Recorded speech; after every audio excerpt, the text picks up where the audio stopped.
Okay, सो आज हम start करने जा रहे हैं प्रीवियस ईयर पीवाईक्यू सीरीज, जो कि ऑलरेडी चल रहा है, और उसी कड़ी में हम जियो मैकेनिक्स एंड ग्राउंड कंट्रोल को ऐड करना चाहेंगे। तो आज हम देखने जा रहे हैं 2023 पेपर्स। 2023 में अराउंड 20 मार्क्स के क्वेश्चन पूछे गए थे, और सारे बेहद आसान वाले। और इस तरह से यदि क्वेश्चन आए, हालांकि 2023 में जो भी क्वेश्चन थे, बहुत कम ही क्वेश्चंस ऐसे थे जो नए क्वेश्चंस थे। लगभग सारे क्वेश्चंस रिपीटेड थे, और जो नए भी थे उनका भी कॉन्सेप्ट प्रीवियस ईयर में किसी न किसी फॉर्म में पूछा गया था। तो चलिए वन बाय वन करके सारे क्वेश्चंस देखते हैं। और पहला क्वेश्चन आपके स्क्रीन पे ये रहा। क्वेश्चन था, a shear stress tau act tangentially to the upper surface of a block and causes a small deformation delta w as shown. The shear strain is calculated by। Simple आपसे formula पूछा गया था, आपके सामने चार option given थे।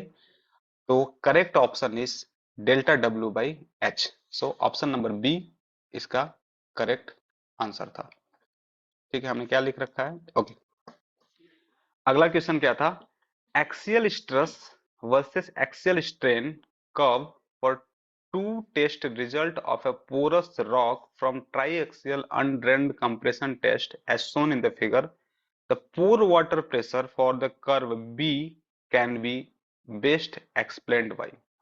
देखिए, y axis पे एक्सियल स्ट्रेस दिखाया गया है, x एक्सिस पे एक्सियल स्ट्रेन दिखाया गया है।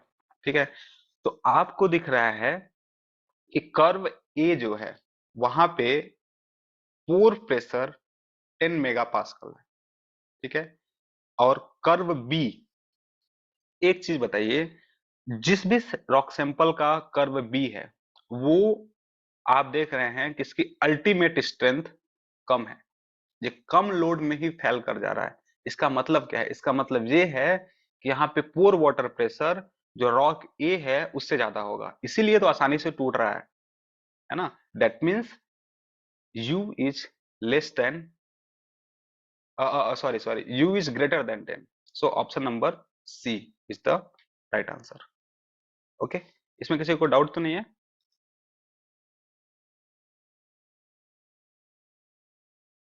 सर ये फर्स्ट का जो आंसर है delta W hmm by H, इसको थोड़ा हम्म। एक्सप्लेन करिए ना, ये कैसे हुआ ये वाला। एक्चुअली फिर हमें इसका डेरिवेशन कराना पड़ेगा डियर। सर अभी क्लास के पे लिए तो था, कराया था ना आपने ये वाला? क्या क्या नहीं, क्लास में भी नहीं कराया था मैंने। अभी के लिए इसको इतना ही करते हैं, यदि डेरिवेशन चाहिए तो मैं आप लोगों को ग्रुप में भेज दूंगा। Yes sir, okay sir. ठीक है, अगला सवाल।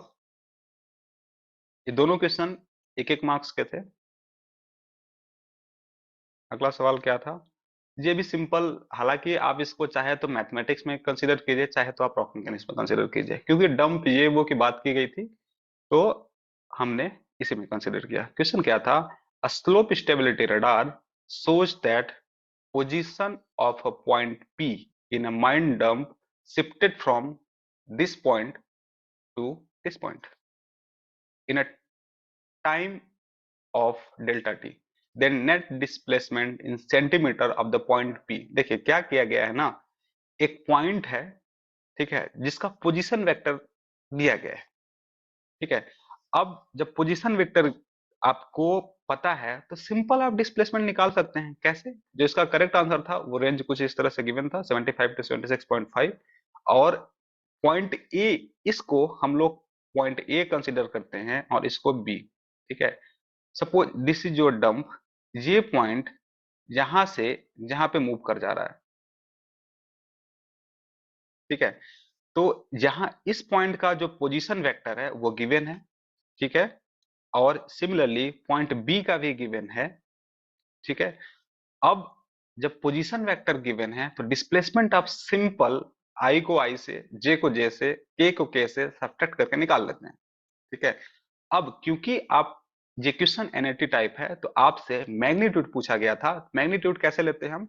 निकालते हैं आई के कॉफिशिएंट का स्क्वायर, तो अंडर रूट ऑफ आई के कॉफिशिएंट का square plus under root of J के कॉफिशिएंट का स्क्वायर प्लस के कॉफिशिएंट का स्क्वायर। तो सिमिलरली जब आप इसको सिंप्लीफाई करेंगे तो आफ्टर सिंप्लीफिकेशन ये आंसर आपको 0.7582 मीटर में मिलेगा। क्योंकि आपसे पूछा गया है सेंटीमीटर में, तो इंटू 100 से आप जब मल्टीप्लाई करेंगे तो आपको 75.82 सेंटीमीटर में आंसर मिल जाएगा। ठीक है, ये क्लियर है?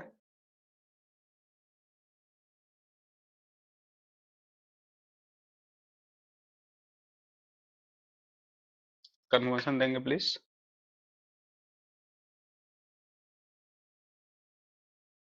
यस सर, क्लियर है। ओके, अगला सवाल।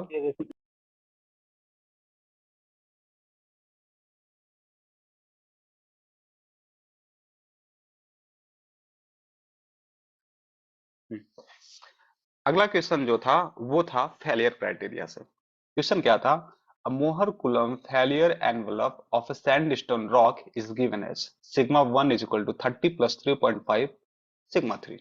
ठीक है, फिर पूछा बताया गया था कि sigma 1 and sigma 3 mega pascal में है।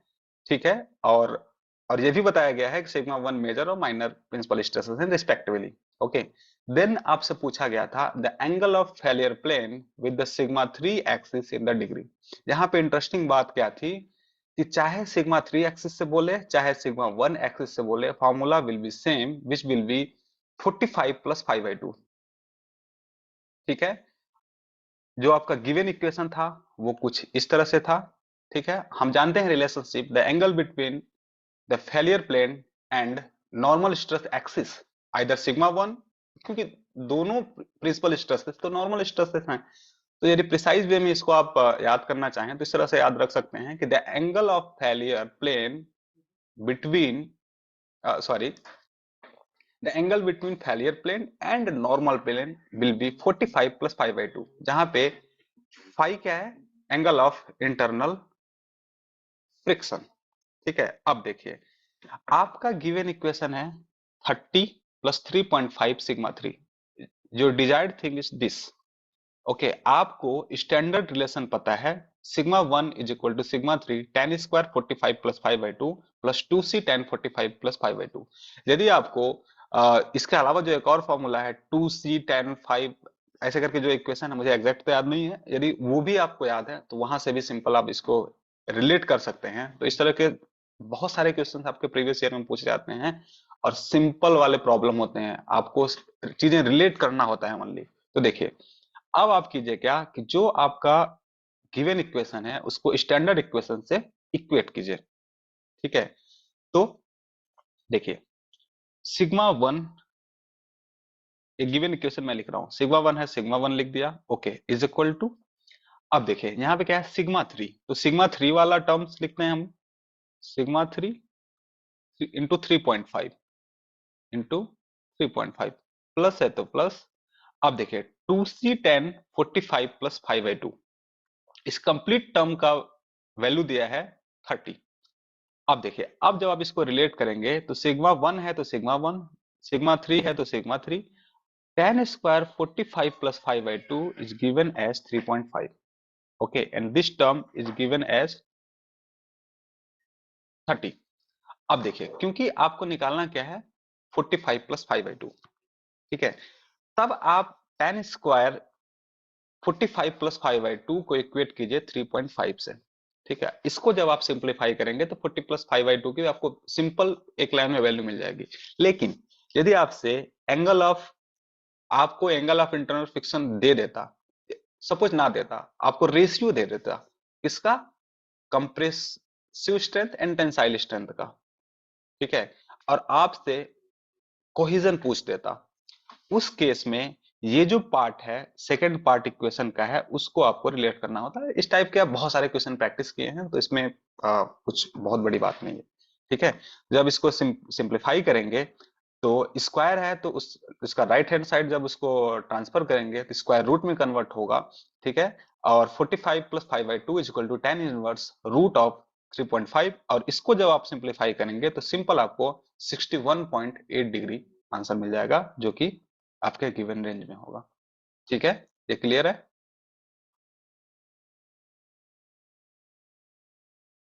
बोले भाई।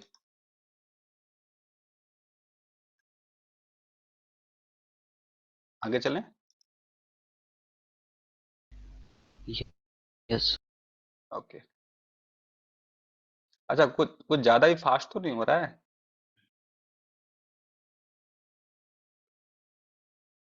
बोल दीजिएगा यदि फास्ट होगा तो। ठीक है। अगला सवाल from mechanical property of the rock, जो कि आपके सिलेबस में गिवन है, geotechnical property of the rock मास।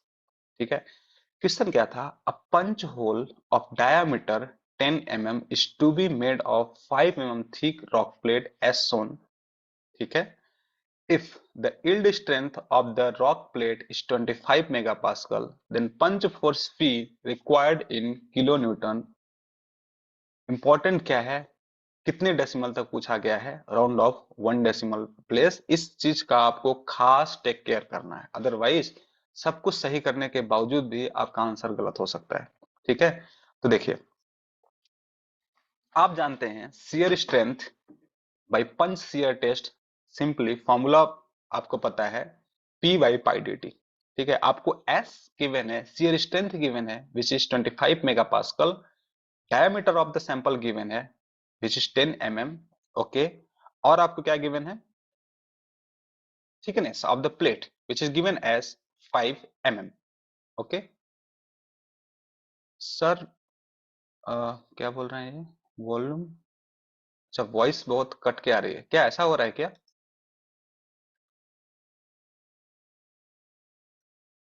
क्या वॉइस कट रही है सबको? नहीं नहीं, सर, क्लियर है हमारा सर। अच्छा स्वप्निल, फिर आपका नेटवर्क इशू है। ठीक है। अब देखिए, डाया गिवन है, थिकनेस गिवन है, शियर स्ट्रेंथ गिवन है, पंच लोड निकालना है आपको। सिंपल इस इक्वेशन को सिंप्लीफाई करना था। देखिए, किस यूनिट में निकालना था? किलो न्यूटन में। ओके। तो जब आप इसको सिंप्लीफाई करेंगे, जे किस यूनिट में है? 25। यूनिट बस इंपॉर्टेंट था, बाकी तो ठीक है, बन ही जाएगा। किसमें था? मेगा पास्कल में। ठीक है। आप क्या जानते हैं? Newton per mm square is equal to what? ये क्या होता है? Newton per mm square and kilo newton per mm square. बताइए। आप सब जानते हैं newton per mm square is mega pascal and kilo newton per mm square is giga pascal. ठीक है। तो अब आप एक काम कीजिए, फोर्स को न्यूटन में लीजिए। ठीक है। डाया और थिकनेस को mm में लीजिए। ठीक है। तो यूनिट किस, फोर्स आपको किस यूनिट में मिल जाएगा? न्यूटन में। तो हमने वही किया है, शियर स्ट्रेंथ को मेगा पास्कल में लिया है। ठीक है। डाया थिकनेस mm में लिया है। तो इसको जब आप सिंप्लीफाई करेंगे तो ये चीज न्यूटन में मिलेगा। क्योंकि आपसे पूछा गया है किलो न्यूटन में, इसलिए आप 1000 से डिवाइड करेंगे और आपका आंसर होगा 3.92। ठीक है। चलते हैं अगले सवाल की ओर। हम्म, ये तो रिपीटेड क्वेश्चन था, 2011 या 12 के आसपास पूछा गया था। क्वेश्चन क्या था? Critical subsidence has occurred on the surface due to mining of flat longwall panel at a depth of 200 meter. The width of the panel is 150 meter. The maximum width of the panel in meter that can be mined at a depth of 300 meter to reach the critical subsidence। ठीक है। देखिए, आपको करना क्या है? आपको बताया गया है कि 200 मीटर जब आपका डेप्थ है, ठीक है, उस केस में आपका क्रिटिकल विड्थ कितना है? 150 मीटर।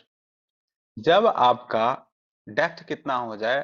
300 मीटर हो जाए, तो उस केस में critical width of the subsidence क्या होगा? देखिए, क्रिटिकल विड्थ सब्सिडेंस को ऑब्टेन करने के लिए आपको same angle of draw maintain करना होगा। तो उस केस में या देखो, देखिए, इसको सॉल्व करने के लिए बहुत सारे तरीके हैं।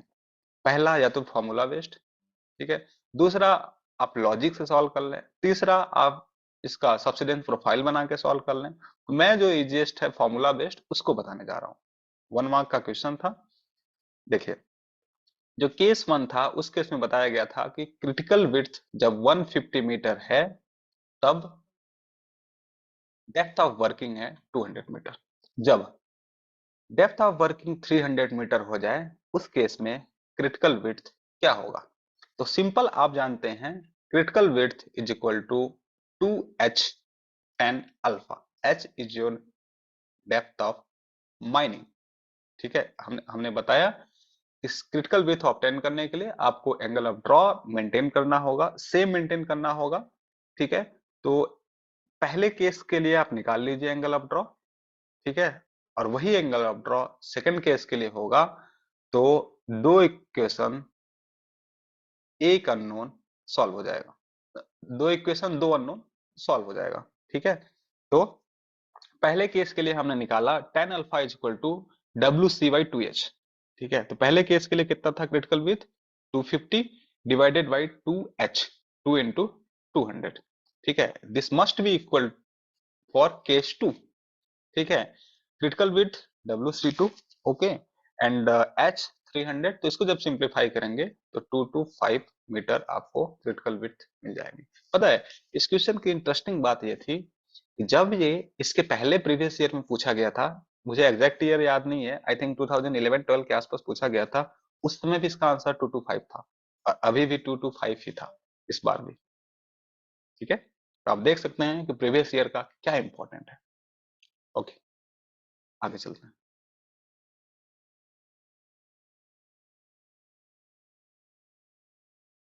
एक सेकंड।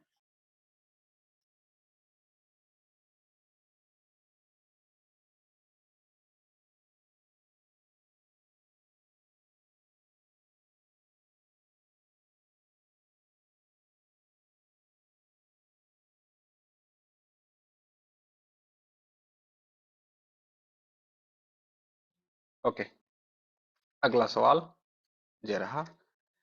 दिस, देखिए क्या था प्रीवियस ईयर में, दैट मींस 2022 में इसी टॉपिक से एक ग्राफ पूछा गया था और उसी टॉपिक से अगेन दूसरा ग्राफ पूछ लिया गया था। ठीक है, इसमें कुछ नहीं करना था, सिंपल आपको ग्राफ को देख के आंसर टिक करना था। देखिए क्वेश्चन क्या था, a tunnel of 8 meter dia is to be driven in a rock mass having q index is 1, assuming the excavation support ratio of the tunnel is 1. The support requirement of the tunnel wall using fiber reinforced shotcrete, ठीक है, based on the chart prepared by Grimstad and Barton in 1993। देखिए ये graph कुछ इस तरह से given था, options कुछ इस तरह से थे। तो आपको क्या गिवन था? आपको गिवन था, हाँ, टनल का dia 8 metre, okay, Q index 1 given था एंड एक्सकवेशन सपोर्ट रेशियो आपको 1 गिवन था। ठीक है, तो अब देखिए जहां पे दो एक्सिस हैं, this is X axis and this is Y axis.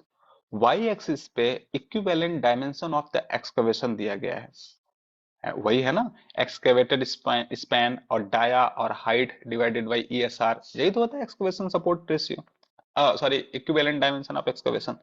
तो आपको निकालना है equivalent dimension of excavation first.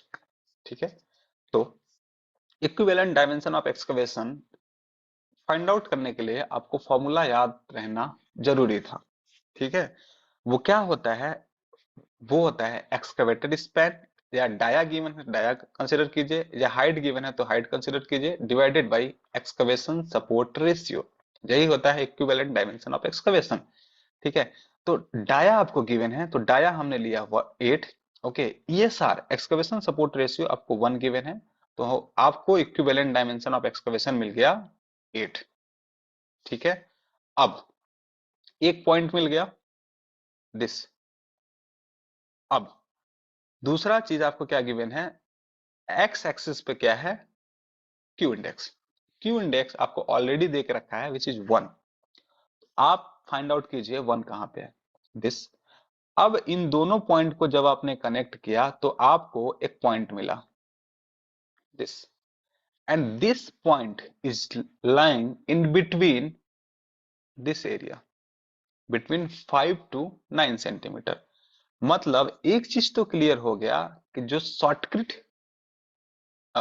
जो आपका शॉर्टकट थिकनेस है वो होगा 9 टू 5 सेंटीमीटर। अब चलते हैं ऑप्शंस की ओर। देखिए ऑप्शन नंबर ए तो होगा नहीं क्योंकि शॉर्टकट थिकनेस आपको गिवन है 9 टू 12, ठीक है, ये भी नहीं होगा। अब देखिए दो ऑप्शंस ऐसे हैं जिसमें 5 टू 9 सेंटीमीटर गिवन है, आइदर सी और डी, ठीक है। अब देखिए इसमें क्या किया जाए, अब आपको फाइंड आउट करना पड़ेगा बोल्ट लेंथ। तो बोल्ट लेंथ इस राइट साइड वाले एक्सिस पे आपको दिखाया गया है। तो ये जो आपका डिजायर्ड पॉइंट है उसको आप इस साइड एक्सटेंड कीजिए, ठीक है। इधर की ओर आपने इस पॉइंट को प्रोजेक्ट किया और आपने फाइंड आउट किया। देखिए ये पॉइंट था 2.4, ये पॉइंट है 3, ठीक है। तो थोड़ा काउंट करते हैं कि कितना स्केल कितना है हर एक लाइन के बीच में। यदि हम पॉइंट का पहले कंसीडर करते हैं, देखिए 2.5 दिस वन, 2.6, 2.7, 2.8, 2.9, अराउंड 0.1 का मार्जिन है इसके स्केल में, ठीक है। अब देखिए इसको फाइंड आउट करने की कोशिश करते हैं। जो हमारा डिजायर्ड बोल्ट लेंथ है वो कहाँ पे आ रहा है, 2.5, 2.6, 2.7, है ना। जो बोल्ट लेंथ है वो 2.7 हमारा आ रहा है। तो ऑप्शन में चेक कीजिए, देखिए 2.56 तो होगा ही नहीं, 56 से ऊपर का है, ठीक है। दैट मीन्स 2.7 से 2.8 मीटर हमारा बोल्ट लेंथ होगा। इसका मतलब option number C is the right answer. ये क्लियर है क्या?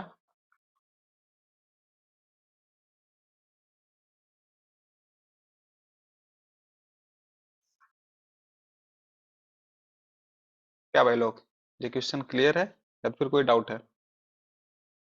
यस सर, क्लियर है। ओके, आगे चलते हैं। अगला सवाल फ्रॉम इंड्यूस्ड स्ट्रेसेस। क्वेश्चन क्या था, a circular tunnel is developed in biaxial stress field as shown in the figure.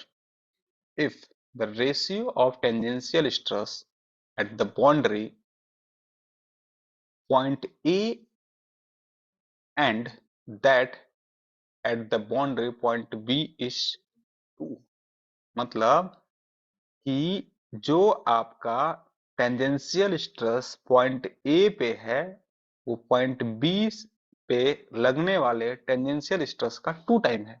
That means sigma T at point A divided by sigma T at point B is given as 2. Then you have to obtain K when angle is provided 45 degree. तो simple formula based problem था, 2 marks का question था।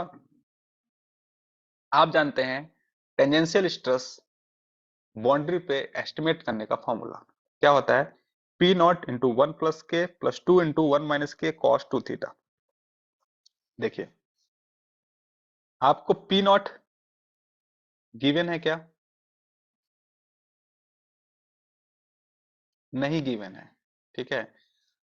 तो आप क्या करेंगे, क्योंकि ratio given है, सेम डेप्थ पे दोनों पॉइंट हैं, तो पी नॉट कट जाएगा, ठीक है। उसको जब आप इक्वेट करेंगे तब सिंपल एक अननोन बचेगा और एक अननोन, दो इक्वेशन सॉल्व हो जाएगा, ठीक है। देखिए रेशियो गिवन था sigma T at point A, वो हमने लिख दिया। वो कुछ इस तरह से होगा, पॉइंट ए पे theta is equal to 0 degree होगा, ओके 0 डिग्री कर दिया।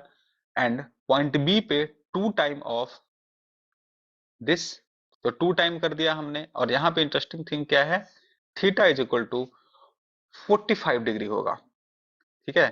तो 2 into 45 degree which is 90 degree. तो आफ्टर सिंप्लीफिकेशन जब आप इसको सिंप्लीफाई करेंगे तो के की आपको वैल्यू मिल जाएगी विच इज 0.33। बहुत ही सिंपल प्रॉब्लम था, ठीक है, चलिए लेके चलता हूं अगले सवाल की ओर। अगला सवाल ये रहा। This question from roof support system. Question क्या था? Strength of the rectangular coal pillar in mega pascal is given by this equation. Please make a note. Strength of rectangular pillar can be obtained by using this formula. Okay, this is nothing but Vinayevsky strength calculation formula for rectangular pillar. Okay, जहां पे बताया गया है कि W आपका width है and L length है। Okay,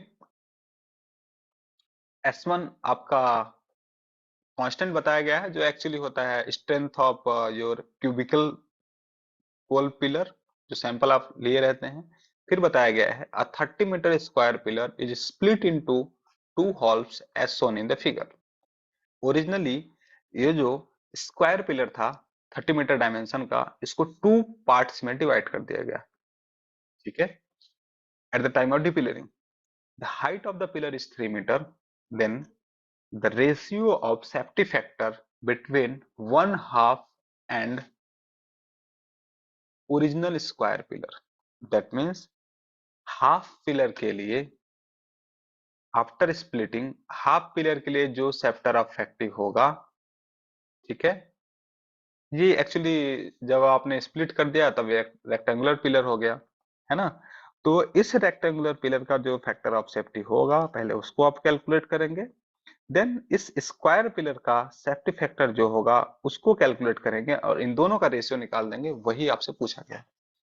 ठीक है, तो चलिए हम लोग कैलकुलेट करते हैं फॉर रेक्टेंगुलर पिलर। देखिए, क्योंकि आप जानते हैं फैक्टर ऑफ सेफ्टी क्या होता है, this is strength upon stress. So strength of pillar divided by pillar stress. तो पहले हम लोग जो आपका रेक्टेंगुलर पिलर है, that means half split pillar है, उसको लेते हैं। तो रेक्टेंगुलर पिलर का पहले निकाला जाए।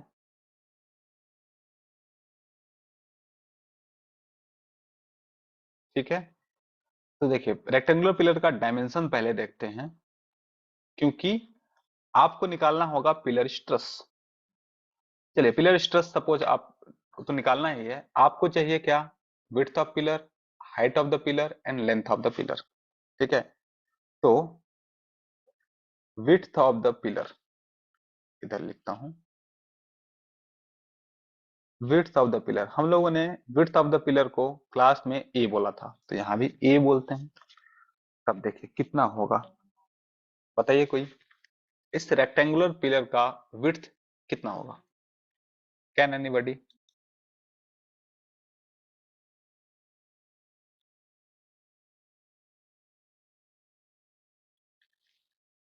बताइए। 10 meter sir, 10 meter. 10 meter, 10 meter होगा। 10 मीटर, चलिए देख लेते हैं 10 मीटर कैसे होगा। देखिए इस ओरिजिनल पिलर का बिफोर स्प्लिटिंग 30 मीटर विड्थ था। ठीक है, आपने 5 मीटर का सेंट्रली ड्राइव कर दिया इसमें। ठीक है, मतलब 5 मीटर का गैलरी ड्राइव किया। तो अब यस, आपके पास अब टोटल आप कितना विड्थ बचा पिलर का? 25। ठीक है, जिसमें से 12.5 ये होगा और 12.5 ये होगा। इसमें डाउट है क्या? Yes sir, 12.5। Sorry yes sir, 2.5 नहीं देखा। Yes yes yes yes yes. तो विड्थ ऑफ द पिलर हमारा आ गया 12.5 मीटर। ठीक है, और दूसरा क्या चाहिए हमको? Height. Height of the pillar आपको क्वेश्चन में बता के रखा है, दिस इज 3 मीटर। ओके, और क्या चाहिए? Length. Length of the pillar कितना होगा? 17.5. नो नो नो, 30 मीटर ना, length of the pillar. If this is width, then by default इसको लेंथ को ये होना पड़ेगा। और कई बार यदि ये कंफ्यूजन हमें हो जाए कि अब 30 को हम विड्थ लें तो 12.5 को लें, तो भाई एक कॉमन सेंस वाली बात है कि जनरली लेंथ को विड्थ से हम लोग ज्यादा कंसीडर करते हैं। और यहां पे देखिए बताया भी गया है, length is greater then width. यदि ना भी बताता तो भी ये अंडरस्टूड था। Yes, sir. यस, तो चलिए strength of pillar simple value रखिए और कैलकुलेट कीजिए रेक्टेंगुलर पिलर का। Strength of the pillar S1 आपको गिवन नहीं है, ठीक है, कोई बात नहीं। 0.64 ओके प्लस 0.54 फॉर्मूला में गिवन है, into width of the pillar which is 12.5 divided by h height of the pillar which is 3 minus 0.18 width of the pillar which is 12.5 का स्क्वायर है तो स्क्वायर कर देते हैं, 12.5 का square divided by L into H, length of the pillar into height of the pillar. Length of the pillar is 30 meter and height of the pillar is 3 meter. So after simplification, as I simplified that equation, this will give you 2.577 S1. Okay. अब दूसरा क्या निकालना पड़ेगा आपको, pillar stress. तो pillar stress इसको कैसे निकालते हैं हम लोग, gamma H into 1/1 minus R, यही होता है ना पिलर स्ट्रेस कैलकुलेट करने का फॉर्मूला। अब देख, हाँ हाँ बताइए। नहीं सर, मैंने बोला था ये सर। ओके ओके ओके, सो Yes, पिलर स्ट्रेस कैलकुलेट करने का फॉर्मूला आपको पता है। अब क्या किया जाए, ना ही आपको गामा गिवन है ना ही एच गिवन है, कोई बात नहीं, आप निकाल लीजिए आर, एक्सट्रैक्शन रेशियो, तब आपका pillar stress in terms of gamma H मिल जाएगा। जब आप स्क्वायर पिलर का निकालेंगे वहां भी गामा एच का जरूरत पड़ेगा, तो आपस में क्योंकि दोनों का रेशियो निकालना है तो वो दोनों कैंसल आउट हो जाएंगे, तो इसके लिए वरी करने वाली बात नहीं है। अब देखिए यहां पे इंटरेस्टिंग बात क्या थी, इस एक्सट्रैक्शन रेशियो को कैलकुलेट करना, ठीक है। देखिए आप जानते हैं एक्सट्रैक्शन रेशियो क्या होता है, extracted area divided by total area, या तो फिर आपको फॉर्मूला याद होगा a plus b का whole square where a is the width of the pillar and b is the width of gallery minus Gallery. minus a square divided by Square. Total A plus area B whole a plus b का whole square. whole square. अब देखिए यदि हम सीधा यहां से दौड़ते तब मुझे एक्सट्रैक्शन रेशियो स्क्वायर पिलर का कैलकुलेट करने में थोड़ा डिफिकल्टी होता, ठीक है। Yes, sir. इसलिए हमको जो बेसिक कॉन्सेप्ट है that means extracted area divided by total area, ये चीज जब आप ध्यान रख के कैलकुलेट करते तब आसानी से मिल जाता टोटल एरिया। अब देखिए अरे भाई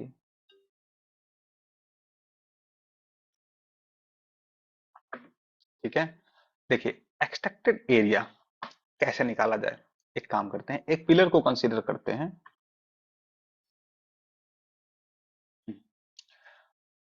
सेंटर टू सेंटर हम लोग बात करते हैं, है ना। इसमें ये एज्यूम किया जाता है कि if width of the gallery is 5 meter, तो इस पिलर का लोड ओनली 2.5 मीटर विड्थ तक जाएगा, बाकी जो रिमेनिंग 2.5 मीटर है उसका लोड दूसरे पिलर पे जाएगा। इस तरह से इसमें एजम्पशन होता है, इसलिए हम लोग सेंटर टू सेंटर इसमें बात करते हैं, ठीक है। अब देखिए एक्सट्रैक्टेड एरिया क्या होगा, total area minus pillar area. मतलब मैं क्या बोल रहा हूं, यदि मैं इसको हाईलाइट करूं तो हमारा यही तो है extracted area, this for one pillar, this yellow one, है ना। तो इस येलो एरिया को हमें निकालना है, ठीक है। तो हम क्या करें, ये टोटल एरिया फाइंड आउट कर लें। ठीक है, इस टोटल एरिया में इस पिलर का एरिया सब्सट्रैक्ट कर दें। ऐसे ही करेंगे ना, इस वाले एरिया को सब्सट्रैक्ट कर दें तो आपको येलो वाला एरिया मिल जाएगा। तो देखिए टोटल एरिया क्या होगा भाई, लेंथ इंटू विड्थ। विड्थ कितना है 12 पॉइंट नॉट 12.5, कितना है विड्थ 12.5। क्या है पिलर का विड्थ? हाँ हाँ बताइए। 12.5 प्लस 5 मीटर हो जाएगा ना sir? Yes yes, 12.5 plus 5 meter हो जाएगा। कैसे होगा, देखिए 2.5 मीटर इधर है, 2.5 मीटर इधर है, तो this complete length will be 17.5 meter. Width आपको पता चल गया, लेंथ आपको पता है 25, तो टोटल एरिया मिल जाएगा। टोटल एरिया कितना होगा 25 into 17.5 meter square minus pillar area. Pillar का क्या है डायमेंशन? ओ ओ ओ ओ हम लोग कुछ गड़बड़ कर रहे हैं क्या?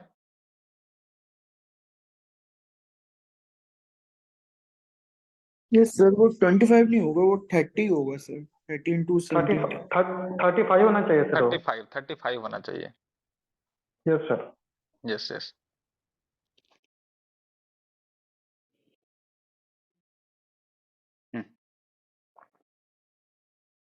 एक सेकंड रुको, देखिए टोटल एरिया फाइंड आउट करना है अपने को। ठीक है, 17.5 हमें विड्थ पता चल गया। पिलर का विड्थ है कितना, नॉट 25, पिलर का विड्थ है कितना 30। Only this length is known to you which is 30 meter. अब 2.5 इधर है, 2.5 इधर है, तो ये टोटल कितना हो जाएगा 35 मीटर। ठीक है, तो 35 into 17.5, this is your total area minus pillar area which is 30 into 12.5, 5। Yes, divided by total area 35 into 17.5, yes. इसको जब सिंप्लीफाई करेंगे तो जैसा कि हमने लिख रखा है, दिस विल गिव यू 0.387, 0.387। तो आफ्टर सिंप्लीफिकेशन दैट मीन्स अब इस वैल्यू को इस पिलर स्ट्रेस इक्वेशन में रखेंगे, जब सिंप्लीफाई करेंगे तो इन टर्म्स ऑफ गामा एच आपको मिल जाएगा। ठीक है, जो कि मिलेगा 1.633, 1.633 gamma h. So simple factor of safety for rectangular pillar which will be strength of pillar divided by pillar stress. तो strength of pillar आपने obtain किया है 2.577 S1 divided by 1.633 gamma h।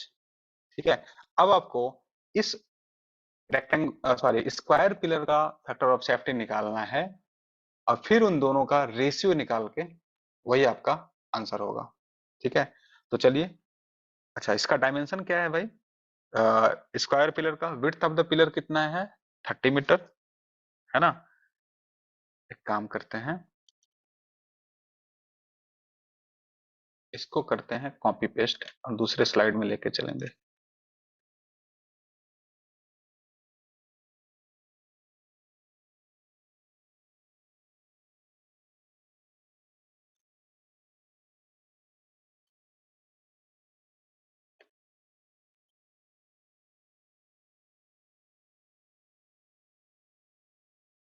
ठीक है, अब देखिए, अब बारी है इस ओरिजिनल पिलर का फैक्टर ऑफ सेफ्टी निकालने की। ठीक है, सो ओरिजिनल जो कि स्क्वायर शेप का था, स्क्वायर पिलर। ठीक है, अब देखिए इंपॉर्टेंट थिंग्स क्या है कि स्ट्रेंथ ऑफ पिलर जो आप निकालेंगे वहां पे इस S1 को कंसीडर करना पड़ेगा, नहीं तो फिर ये कैंसल आउट नहीं होगा। तो फिर स्ट्रेंथ ऑफ पिलर कैलकुलेट करने के लिए कौन सा फॉर्मूला आपको लेना पड़ेगा बताइए? आइदर सैलेमन मुनरो, या तो फिर विनयवस्की, या तो फिर और जो फॉर्मूले हैं। तो ये जो S1 पैरामीटर आएगा, क्योंकि strength of rectangular pillar calculate करने के लिए विनयवस्की फॉर्मूला कंसीडर किया गया है और इस S1 को भी आपको एलिमिनेट करना है, तो जो स्ट्रेंथ कैलकुलेट करने के लिए स्क्वायर पिलर का फॉर्मूला यूज करेंगे वहां भी आपको विनयवस्की फॉर्मूला यूज करना पड़ेगा। ठीक है, तो विनयवस्की स्ट्रेंथ कैलकुलेशन के लिए जो फॉर्मूला गिवन था वो कुछ इस तरह से था, S1 इंटू 0.64। ये तो आपको क्लास में कराया गया था, आपको शायद याद होगा, फॉर्मूला गिवन दिया गया था 0.64 प्लस 0.36 W बाई H। ठीक है, अब देखिए सब कुछ गिवन है, सिंपल सॉल्व कर देना है। S1 नहीं पता है तो छोड़ देते हैं। 0.64 plus 0.36, width of the pillar आपको पता है 30 meter, divided by height of the pillar कितना था यार? 3 meter sir, 3। 3 meter, yes. 30 divided by 3, तो इसको जब सिंप्लीफाई करेंगे तो strength in terms of S1 आपको मिल जाएगी, which will be 4.24, which will be 4.24 S1। ठीक है, अब बारी है पिलर स्ट्रेस निकालने की। तो पिलर स्ट्रेस चाहे रेक्टेंगुलर हो चाहे स्क्वायर हो, सबके लिए सेम फॉर्मूला है, which will be gamma H into 1/1 minus R। तो स्क्वायर पिलर के लिए हम लोग R कैलकुलेट करते हैं, कितना होना चाहिए? R इज योर, हमेशा इस चीज को याद रखा कीजिए, extracted area divided by total area. जब स्क्वायर यस, जब स्क्वायर पिलर हो तब आपको इतना सोचना नहीं है, बट इसको याद रखना है, तब आपको सिंपल फॉर्मूला लगाना है, क्योंकि फॉर्मूला से जल्दी आया जाएगा। ठीक है, अच्छा, A is your width of pillar which is 30 meter, okay, plus B is your width of gallery which is 5 meter. 5 meter, yes, plus 5 meter, 35 का स्क्वायर माइनस 30 का स्क्वायर डिवाइडेड बाई 35 का स्क्वायर। इसको जब आप सिंप्लीफाई करेंगे तब जे आपको देगा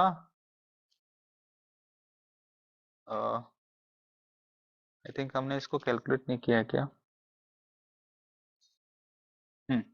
जे देगा आपको 1.361, 1.361। अच्छा, इसको आप जे भी इसका फॉर्म याद रख सकते हैं कि जब आप 1 माइनस आर करेंगे तो ये आपको फॉर्मूला आपका चेंज हो जाता है, किसमें चेंज होता है? ए प्लस बी का whole square divided by A square हो जाता है, यस। तो ये आपको मिल जाता है कितना? 1.361 गामा एच। ठीक है, पिलर स्ट्रेस आपने निकाल ही लिया है। तो factor of safety for square pillar which will be strength of the square pillar divided by stress on square pillar which will be 4.24 S1 divided by 1.361 gamma H। अब इन दोनों का रेशियो निकालना है, बट ध्यान ये रखना है कि किसका ऊपर रहेगा किसका नीचे रहेगा। तो ratio of safety factor between one half pillar and original pillar, मतलब आपसे पूछा गया है, आपकी डिजायर्ड थिंग्स है safety factor of rectangular pillar divided by safety factor of square pillar. तो रेक्टेंगुलर पिलर का कितना आ रहा है भाई पिलर स्ट्रेस और strength? 2.577 S1 divided by 1.633 gamma H। ये आ रहा है आपका 2.577 S1 divided by 1.633 gamma H। Divided by करेंगे तो जो नीचे वाला चीज है वो नीचे रहेगा। ठीक है, मतलब जब डिवाइडेड बाई करेंगे तो ये नीचे वाला ऊपर चला जाएगा, ऊपर वाला नीचे आ जाएगा, मतलब ये कुछ इस तरह से हो जाएगा 1.361 gamma H divided by 4.24 S1। अब देखिए जो चीजें हैं वो कट रही हैं, S1 से S1 कैंसल आउट हो रहा है, गामा H से गामा H कैंसल आउट हो जा रहा है। तो इसको जब आप सिंप्लीफाई करेंगे ये आपको देगा 0.50। इन राउंड ऑफ 2 डेसिमल पूछा गया था So your answer will be 0.50. ये क्लियर है सबको? और Yes, ये sir. भी नई चीज नहीं थी। इस टाइप के बहुत सारे क्वेश्चन प्रीवियस ईयर में पूछे गए हैं, बट इसमें नया क्या था, जो विनय के फॉर्मूला है उसका एप्लीकेशन अब तक नहीं पूछा गया था, बट आपके क्लासरूम में कराया गया था। हम लोग पिछले साल भी ये सेम क्वेश्चन आपके क्लासरूम में कराए थे, तो ये भी कुछ नया नहीं था। ठीक है, चलिए आगे चलते हैं। अगला सवाल आपके स्क्रीन के सामने ये रहा। देखिए क्वेश्चन क्या था। क्वेश्चन है, stress wave are sent from the transmitter A to the receiver B through an isotropic and elastic cylindrical rock specimen as shown in the figure. The length of the specimen is 100 meter. ठीक है, the travel time of the longitudinal and shear wave is this and this millisecond respectively. Then you have to obtain Poisson ratio of the specimen. तो actually this question from geotechnical property of the rock mass, जिसके अंदर एक topic आता है sonic velocity testing, वहां से ये question आपसे पूछा गया था। तो ये भी आसान वाला ही क्वेश्चन था, सिंपल फॉर्मूला बेस्ड था। तो देखिए आपको गिवन डेटा था लॉन्गिट्यूडनल वेव का। आप इसमें करते क्या है ना कि ट्रांसमीटर से अल्ट्रासोनिक वेव रिसीवर तक पास करते हैं। अब आप जानते हैं velocity is equal to distance upon time, तो time taken to travel in the rock mass, that means time taken to travel in between transmitter to receiver, उस बेसिस पे आप इस रॉक की क्वालिटी को डिसाइड करते हैं। और बाद में ये जो आपकी सोनिक वेव होती हैं, इन वेव को इलास्टिक वेव में कन्वर्ट करके आप इसकी प्रॉपर्टी के बारे में बात करते हैं, that means modulus of elasticity, shear modulus. जब ये चीजें पता चल गई तो ओवरऑल इसके क्वालिटी के बारे में आप बात कर लेते हैं। ठीक है, तो अब देखिए आपको निकालना है पॉइजन रेशियो। ठीक है, अब लॉन्गिट्यूडनल वेव को ट्रेवल करने में जो टाइम गिवन है वो 0.025 मिलीसेकेंड है।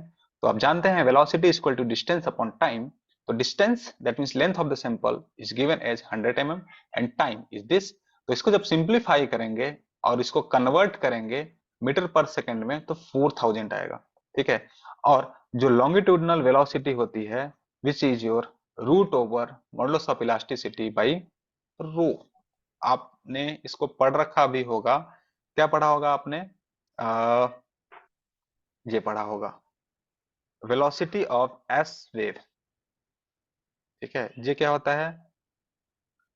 Root over G by rho and velocity of longitudinal wave which is your, इसके अलावा भी और भी वेव का वेलोसिटी आपने पढ़ रखा है, ई बाई रो।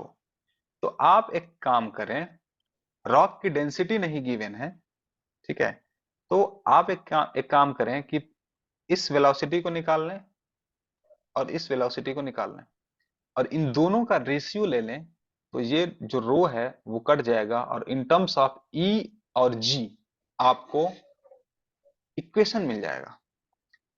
अब क्योंकि आपको ऑब्टेन करना है म्यू, तो आप एक रिलेशनशिप जानते हैं, modulus of elasticity equal to 2 into shear modulus into 1 plus Poisson ratio, जिसमें इसके अलावा भी दो इक्वेशन है, वहां से आप पॉइजन रेशियो कैलकुलेट कर पाएंगे। देखिए आपने क्या किया, इन दोनों का रेशियो लिया, क्योंकि स्क्वायर रूट था तो उसको आपने स्क्वायर करके मतलब स्क्वायर रूट का ट्रांसफर कर दिया, तो ई बाई जी के फॉर्म में आपको वैल्यू मिल गई। ओके, अब आप जानते हैं ये equation modulus of elasticity equal to 2 into shear modulus into 1 plus Poisson ratio. तो आप इस चीज को सेलेक्ट कीजिए। ठीक है, इसमें से ई और जी आपको गिवन है, मतलब ई बाई जी आपको गिवन है, आपको म्यू कैलकुलेट करना है। अब तो आपके लिए चुटकियों का सवाल हो गया, सिंपल। E by G equal to, अच्छा जी को तो हटा दिया है हमने, E by G equal to 2 into 1 plus mu. इसको जब आप सिंप्लीफाई करेंगे तब आपको मिल जाएगा दिस 0.28। ठीक है,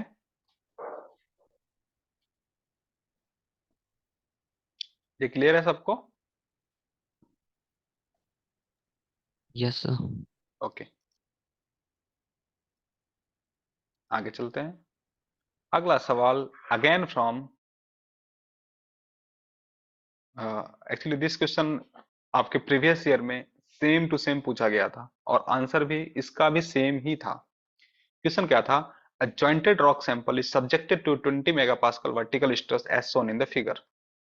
ठीक है, the modulus of elasticity of the rock is this 10 GPa and normal stiffness of the joint surface is 5 gigapascal per meter. Okay, assuming one dimensional elastic behavior of the rock and joint. ठीक है, then displacement in mm of the loading surface. इसमें क्या करना है कि इस load के कारण, ठीक है, इस रॉक सैंपल में कितना चेंज इन लेंथ हो रहा है वो कैलकुलेट कर लीजिए, और इसी लोड के कारण इस ज्वाइंट में कितना डिफ्लेक्शन हो रहा है वो कैलकुलेट कर लीजिए और दोनों को ऐड कर लीजिए, तो वही आपका डिजायर्ड थिंग्स होगा। तो देखिए, गिवन डेटा कुछ इस तरह से है, vertical stress 20 megapascal, modulus of elasticity 10 GPa, ठीक है, and stiffness is 50 gigapascal per metre, length of the sample is this, you have to calculate delta L plus X. Delta L simple आप जानते हैं by Hooke's law, stress is directly proportional to strain. Strain, देखिए, stress is directly proportional to strain, जब proportionality constant को हटाते हैं तो आपको जे मिलता है, modulus of elasticity. Stress is force per unit area, modulus of elasticity है तो है, स्ट्रेन का फॉर्मूला होता है change in length bye original length. Yes, delta L आपको निकालना है तो ये हो जाएगा पी एल बाई ए। ठीक है, तो पी आपको गिवन है, एल गिवन है, सॉरी पी नहीं गिवन है, पी बाई ए आपको गिवन है, which is your stress 20 megapascal. L given है, मॉडुलस ऑफ इलास्टिसिटी गिवन है, तो इस फोर्स के कारण इस सैंपल में जो चेंजेस आएगा वो आप कैलकुलेट कर लेंगे, विच इज योर 0.2 mm।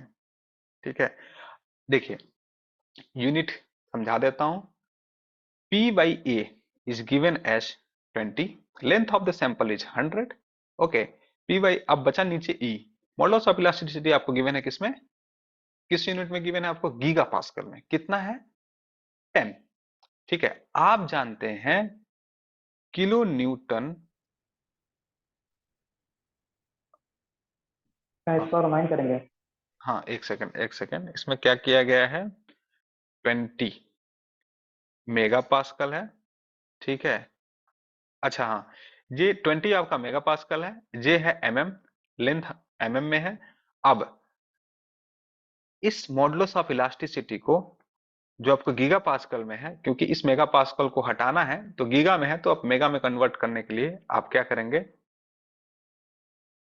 यदि गीगा है गीगा पास्कल, तो मेगा पास्कल में कन्वर्ट करने के लिए आप इसमें यदि 1000 से मल्टीप्लाई कर देते हैं तो वो मेगा में कन्वर्ट हो जाता है। सिंप्लीफाई करेंगे 0.2 mm। और दूसरा आप जानते हैं जो इस ज्वाइंट होगा वो एक स्प्रिंग की तरह बिहेव करेगा, तो स्प्रिंग फोर्स क्या होता है, is directly proportional to deflection. ठीक है, और उस प्रोपोर्शनलिटी को जब हटाते हैं तो आपको मिलता है के, विच इज योर स्टिफनेस, है ना। आपको निकालना है डिफ्लेक्शन एक्स, तो सिंपल एक्स क्या होगा, एफ बाई के, एफ गिवन है which is your 20 into which is your 20 mega pascal. ठीक है, और क्योंकि अच्छा 20, अब के आपको गिवन है किसमें, गीगा पास्कल पर मीटर में, तो इसको किसमें कन्वर्ट करना पड़ेगा आपको, मेगा पास्कल में। ठीक है, तो 1000 से हमने मल्टीप्लाई कर दिया, ऊपर में हमने क्यों किया है यार, ऊपर में 1000 से मल्टीप्लाई करने का कोई सेंस है क्या, मेगा पास्कल में था आंसर, 20 मेगा पास्कल। ये मेगा पास्कल में था, जब गीगा में था, अच्छा तब ये 1000 नहीं होगा ना, ये होगा, क्या गड़बड़ी हो रहा है यार, एक सेकंड। अच्छा मीटर, देखिए होगा, देखिए ये मेगा पास्कल में है, ओके, हाँ सर। इस टर्म को भी हमने किस में बदल दिया, मेगा पास्कल पर मीटर पर मीटर, स्क्वायर। है ना। तो मीटर को एमएम में बदलने के लिए 1000 से मल्टीप्लाई करना पड़ेगा, इसलिए हमने 1000 से मल्टीप्लाई किया है और ये आ जाएगा यस सर। 4 mm।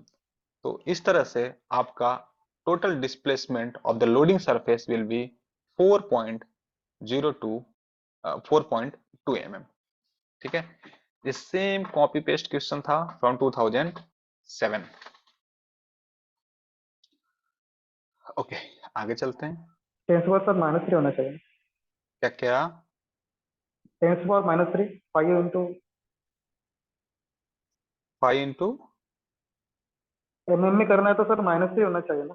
नहीं नहीं माइनस मीटर थ्री टू नहीं, mm। देखिए देखिए मीटर में ओके। हाँ हमने हाँ। बताया था एक चीज, यदि लार्ज यूनिट से स्मॉल यूनिट में जाना है तो जो बेसिक रिलेशनशिप है उसका क्या करना पड़ेगा, मल्टीप्लिकेशन। मल्टीप्लिकेशन। यस, और यदि आप स्मॉल से लार्ज जा रहे हैं तो जो बेसिक रिलेशनशिप है उसका डिवीजन करना होगा। डिवीजन करना है। यस यस, ओके, आगे चलते हैं। अगला सवाल, again from geotechnical property of the rock mass, this is from physical property of the rock mass. तो क्वेश्चन क्या है, an irregular shaped rock sample of mass 60 gram displaced 27 gram of brine when submerged in a filled jar। समझ रहे हो ना क्या हो रहा है, the specific gravity of the brine is this, then unit weight of the rock sample। चलिए एक काम करते हैं, जो हमारा डिजायर्ड थिंग्स है वहां से स्टार्ट करते हैं। हम जानते हैं सबसे पहले गिवन डेटा है mass of the sample, mass of the sample. पता है जो लोग ये सेशन अटेंड नहीं कर रहे हैं ना, आप देखिएगा जो लोग कर रहे हैं उनको इसका बेनिफिट मिलेगा। जो लोग लास्ट टाइम इस सेशन को सीरियसली लिए हैं, अच्छा रैंक लेके बैठे हैं, ठीक है, तो आप जिस प्रीवियस ईयर को हल्के में मत लीजिएगा। हम लोग, आपको पता है ये सारे क्वेश्चन हम लोगों ने क्लास में कराया है, उसके बावजूद इन सभी क्वेश्चन को फिर से कराया जा रहा है, भाई कुछ तो है ना। तो हमारे टाइम का और अपने टाइम का थोड़ा कदर करना चाहिए। जो लोग इस सेशन को अटेंड नहीं कर रहे हैं वो बहुत बड़ी गलती कर रहे हैं। चलिए क्या ही किया जा सकता है। Okay, mass of the sample कितना गिवन है भाई, 60 ग्राम। ओके, अब दूसरा क्या है, मास ऑफ द ब्राइन जो कि गिवन है, विच इज डिस्प्लेस्ड, है ना। इस सैंपल को आप जानते हैं क्या होता है, जब हम किसी चीज को वाटर में आइदर फुल्ली और पार्शियली सबमर्ज्ड करते हैं तो जितना हमारे उस ऑब्जेक्ट का वॉल्यूम होता है सेम उसी वॉल्यूम के बराबर फ्लूइड डिस्प्लेस होता है, और इसी को बोलते हैं हम, क्या बोलते हैं इसको, Archimedes law. Archimedes Archimedes principal. Yes, so mass of the brine displaced which is 27 ग्राम, और स्पेसिफिक ग्रेविटी ऑफ ब्राइन। अच्छा, ये ब्राइन से इनको कितना लगाव है भाई, 2014 में एक क्वेश्चन पूछा गया वहां भी ब्राइन ब्राइन ये लोग चिल्ला रहे थे, ठीक है, 1.05, ठीक है। अच्छा, निकालना है आपको unit weight in terms of kilo newton per cubic meter. Unit weight क्या होता है, weight per unit volume. So weight of the sample पहले निकाल लेते हैं। तो वेट ऑफ द सैंपल, आपको मास गिवन है तो वेट तो आसानी से निकाल लेंगे, क्योंकि हमको चाहिए किसमें, किलो न्यूटन में। तो किलो न्यूटन में चलिए निकालते हैं। 60 ग्राम है तो इसको हम किसमें कन्वर्ट कर दें, पहले किलोग्राम में, ठीक है। अब किलोग्राम में हो गया तो 9.81 से मल्टीप्लाई कर दें तो किसमें हो जाएगा, यस सर। न्यूटन में। अब न्यूटन आपको में। क्या, हाँ अब आपको किसमें कन्वर्ट करना है, किलो न्यूटन में। 10⁻³ से डिवाइड कर दीजिए तो ये आ जाएगा आपका किलो न्यूटन में मास, वेट ऑफ द सैंपल। अब वॉल्यूम फाइंड आउट करना है, ठीक है। तो आप जानते हैं आर्किमिडीज प्रिंसिपल, है ना। तो वॉल्यूम ऑफ द रॉक क्या होगा, is equal to volume of displaced Bryan.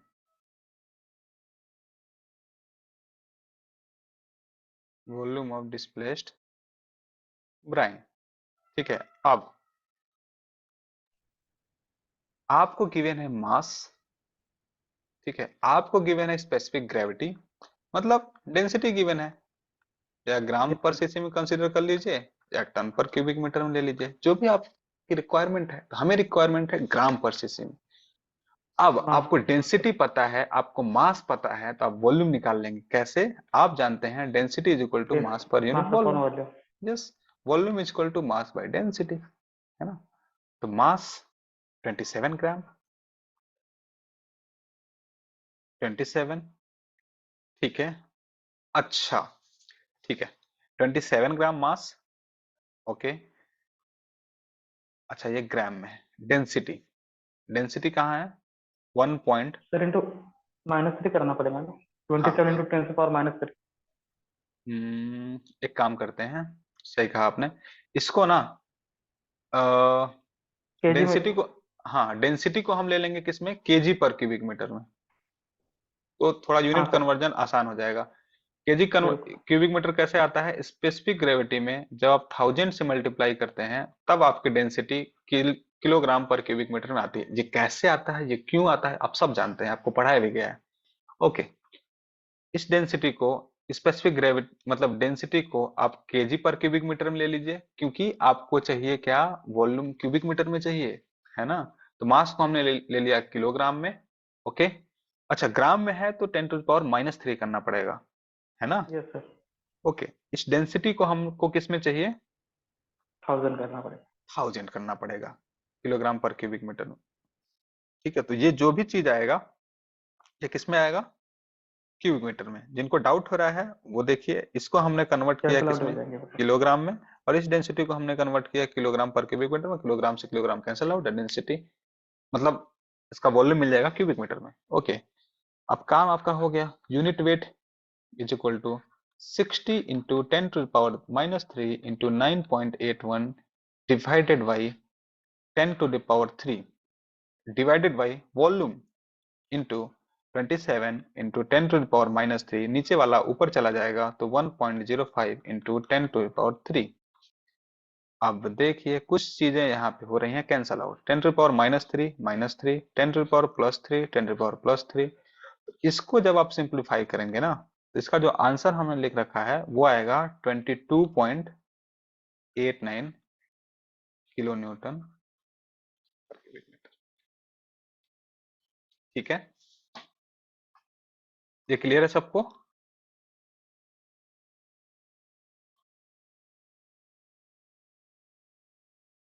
बोले भाई, क्लियर है तो आगे चलें। यस सर, क्लियर है। ओके, अगला सवाल।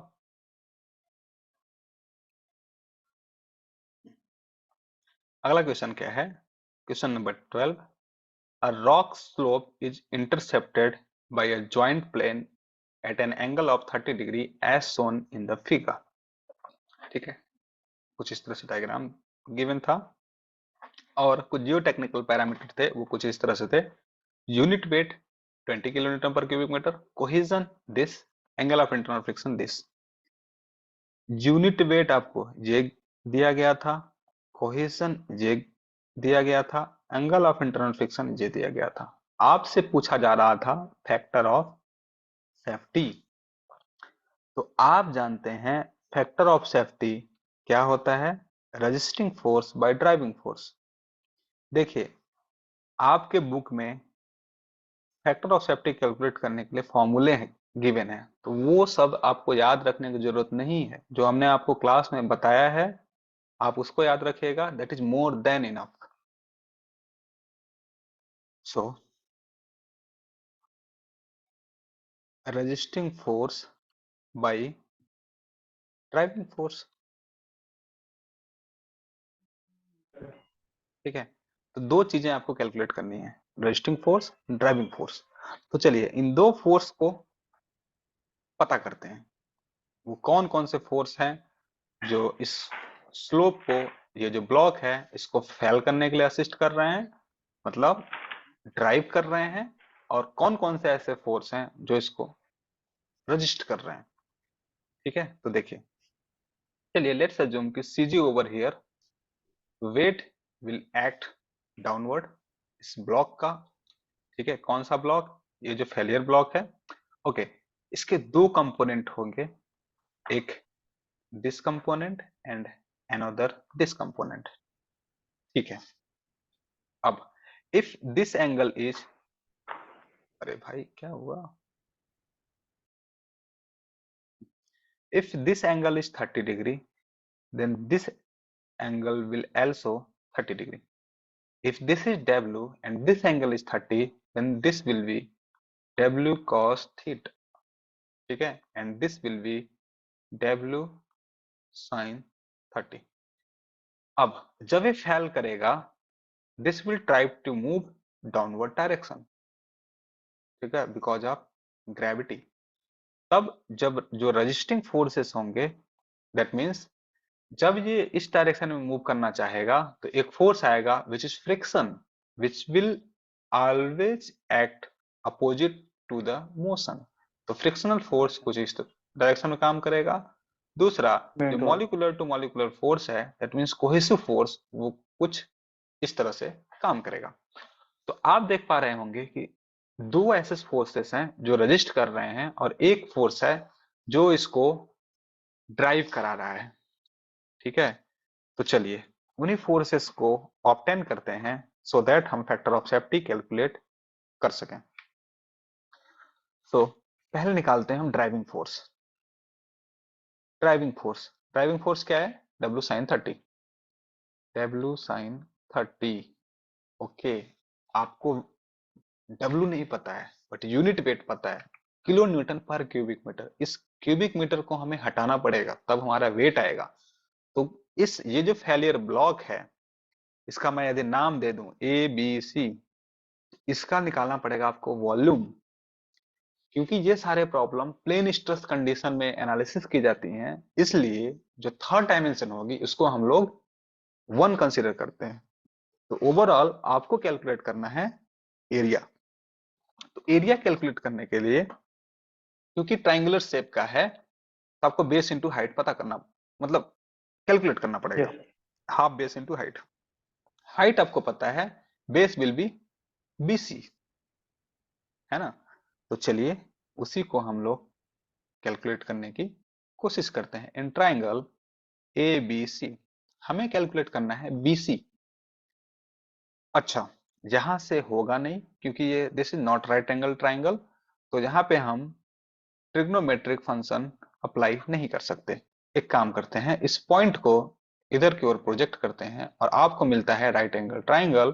और एक इस पॉइंट को भी हम यदि इधर की ओर प्रोजेक्ट करें तो आपको दो ट्राइंगल मिलते हैं, ठीक है। If this angle is 45 degree, okay, and this height is 20 meter, then this will be also 20 meter. इस बात में किसी को डाउट नहीं होना चाहिए। अब इस ABE ट्राइंगल को कंसीडर कीजिए और AE कैलकुलेट कर लीजिए। AE में AD सब्सट्रैक्ट कर देंगे तो आपको D मिल जाएगा which is equal to BC, ठीक है। तो चलिए ट्राइंगल ABE हम कंसीडर करते हैं और निकाला जाए क्या क्या लिया जाए इसमें, tan लगा, हाँ tan लगाया जाए, tan 30 height upon base which will be, height तो आपको पता है 20 मीटर, बेस क्या है नहीं पता है A। तो after simplification this AE will be as I calculated to save the time 34.64 meter. अच्छा, लेकिन ये आपका डिजायर्ड थिंग्स नहीं है, आपका डिजायर्ड थिंग्स है DE, दैट मीन्स BC।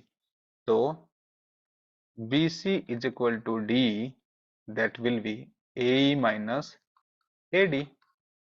तो 34.64 माइनस 20 करेंगे तो कितना आएगा भाई, 14.64 मीटर।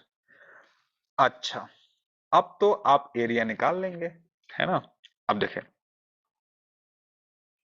यूनिट वेट निकालना था मेरे को, सॉरी वेट निकालना था, इस मीटर क्यूब को हटाना था, हमें क्या मल्टीप्लाई कराना पड़ेगा, वॉल्यूम। क्योंकि प्लेन स्ट्रेस कंडीशन में हम लोग ये एनालिसिस करते हैं, तो हमें क्या मल्टीप्लाई कराना है, एरिया। ठीक है, तो आप जानते हैं unit weight is equal to weight is equal to unit weight into volume. क्यों? क्योंकि this is kilo newton per cubic meter into cubic meter, है ना, तो मीटर क्यूब हमारा कैंसल आउट हो जाएगा। ओके, तो यूनिट वेट कितना है, 20। ओके, वॉल्यूम हमारा फेलियर ब्लॉक ट्रायंगुलर शेप का है, तो एरिया कितना होगा, हाफ। बेस कितना Base आया, yes, base into height 14.64 into height 64 कितना आया 20, अदर डायमेंशन का हम लोग 1 कंसिडर करते हैं, ठीक है, इंटू साइन 30। तो ये चीज जो आपका निकल के आएगा, इसको यहीं पे लिखते हैं, ये चीज जो आपका निकल का आएगा, as I calculated 2928 sine 30, 2928 sine 30। 2928 क्या है, W है ना, W आपको आगे जरूरत पड़ेगा, इसलिए हमने सेपरेटली कैलकुलेट कर लिया। तो इसको जब कैलकुलेट करेंगे तो ये आएगा आपका 1464 किलो न्यूटन। अब ध्यान देना है, क्योंकि आपको रेशियो निकालना है, तो जो अदर फोर्सेस निकालेंगे आप, फ्रिक्शनल फोर्स हो चाहे कोहेसिव फोर्स हो, उन दोनों फोर्सेस को आपको निकालना पड़ेगा किस यूनिट में, किलो न्यूटन में। ठीक है, अब चलते हैं हम लोग, ड्राइविंग फोर्स हो गया, अब निकालते हैं हम लोग resisting force. Resisting force is frictional force plus cohesive force. ठीक है, फ्रिक्शनल फोर्स क्या होता है, म्यू इंटू आर एन, है ना, यही होता है ना frictional force, this is mu into R, normal reaction. ठीक है, म्यू को हम क्या लिख सकते हैं, tan फाइव। ओके, और नॉर्मल रिएक्शन क्या है, if this will act in downward direction, तो there will be a reaction force which will be this, so Rn is equal to W cos 30। यदि बोल्ट हो जाता है और यदि वाटर प्रेशर है तो उसको आप उस हिसाब से टेक केयर कर लेते हैं, आपको पता है कैसे करना। ओके, हाँ, W cos 30, W आपको पता, चलिए एक बार लिख देते हैं, W cos 30। ठीक है, this is your frictional force, कुछ छूट नहीं रहा है ना, नहीं। ओके, कोहेसिव फोर्स क्या होगा, देखिए कोहेसिव फोर्स किलो न्यूटन लेना पड़ेगा, किलो पास्कल में है, दैट मींस किलो न्यूटन पर मीटर स्क्वायर है, ये किलो न्यूटन पर मीटर स्क्वायर में है कोहेसिव फोर्स। ठीक है, इस मीटर स्क्वायर को मल्टीप्लाई कराना पड़ेगा। कोहेजन कहाँ लगेगा, कोहेजन इस डॉटेड लाइन के अलोंग लगेगा, वहीं पे जो पार्टिकल्स होंगे एक दूसरे को पकड़ के रखेंगे, वहीं पे रजिस्ट करेंगे। ठीक है, उस जिस लाइन के अलोंग मूव कर रहा है, दैट मींस उस लाइन का लेंथ हमें निकालना पड़ेगा, दैट मींस उस लाइन का हमें निकालना पड़ेगा एरिया, क्योंकि फिर वही बात आ जाती है, हम प्लेन स्ट्रेस में बात कर रहे हैं, तो क्या निकालना पड़ेगा, लेंथ, है ना। तो अगेन लगाइए आप, आपको निकालना है क्या, ए बी, है ना, हाइट अपॉन हाइपोटेनस किसमें आता है, साइन में, तो sine 30 is equal to height upon hypotenuse 20 divided by A B. So इसको जो हमने सॉल्व करके इसका आंसर लिखा है, A B is equal to, sine 30 होता है हाफ, ऊपर जाएगा तो हो जाएगा 2 टाइम्स कर देगा इसको, 40 मीटर। ठीक है, अच्छा,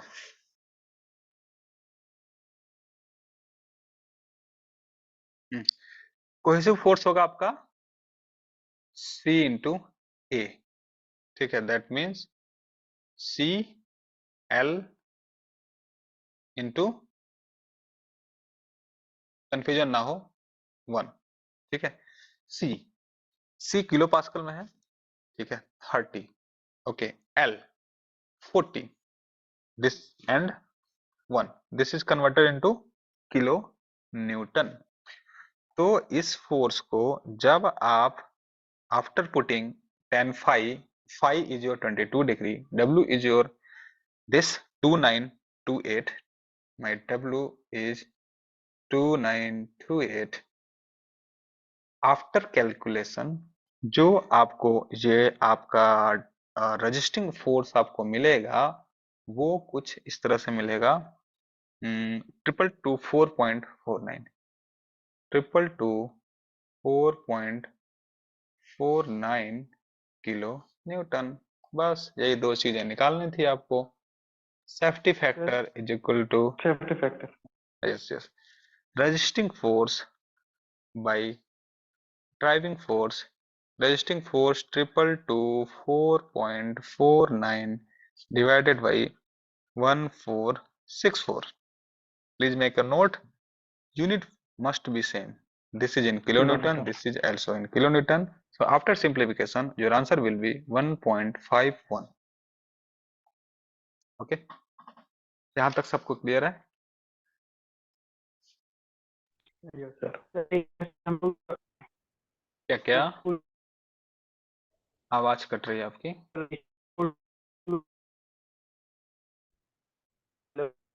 वॉइस कट रही है, वॉइस का कट रही है।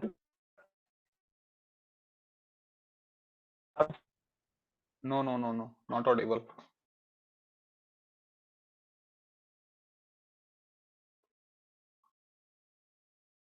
ओके, आप टेक्स्ट कर दीजिए, ठीक है। तब तक चलते हैं अगले सवाल की ओर। ओके, सो ये था आपका लास्ट क्वेश्चन फ्रॉम 2020। अच्छा, ये भी है क्या?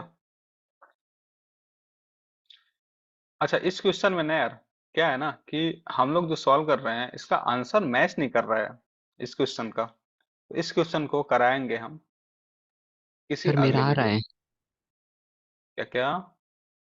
सर मेरा आंसर आ रहा है इसमें।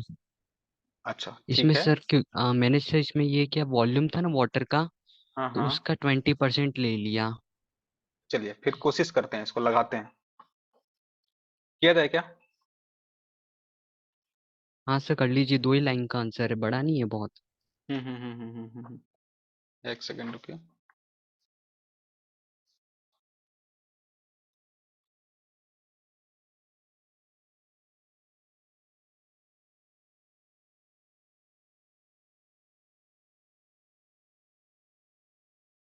हम्म, चलिए क्वेश्चन क्या है। एक्चुअली ये क्वेश्चन ना रेशियो एंड प्रोपोर्शन का है। एक्चुअली एप्टीट्यूड है। There is no mining required to solve the question, but still we are unable to solve. ठीक है, क्वेश्चन क्या है। A mine void of width 20 meter, length this, height this is to be filled with mill tailing based cement pasted backfill. The cement pasted backfill contains tailing cement water ratio given है by weight. The specific gravity of tailing in cement is given to you. Assuming 20% of the original volume of water is retained in the final backfill, the amount of cement in ton required so as to fill the void completely. तो सबसे पहले हमें निकालना पड़ेगा क्या इसमें? निकालना पड़ेगा हमें वॉल्यूम। तो चलिए पहले वॉइड का वॉल्यूम पता कर लेते हैं। वॉल्यूम ऑफ वॉइड कितना होगा? 20, 50 50 इंटू इंटू 30 30। ठीक है, 5 3 10 33 30 30,000 30 30,000 क्यूबिक मीटर। ओके, अब दूसरा गिवन है आपको वेट रेशियो। वेट रेशियो किसका किसका गिवन है भाई?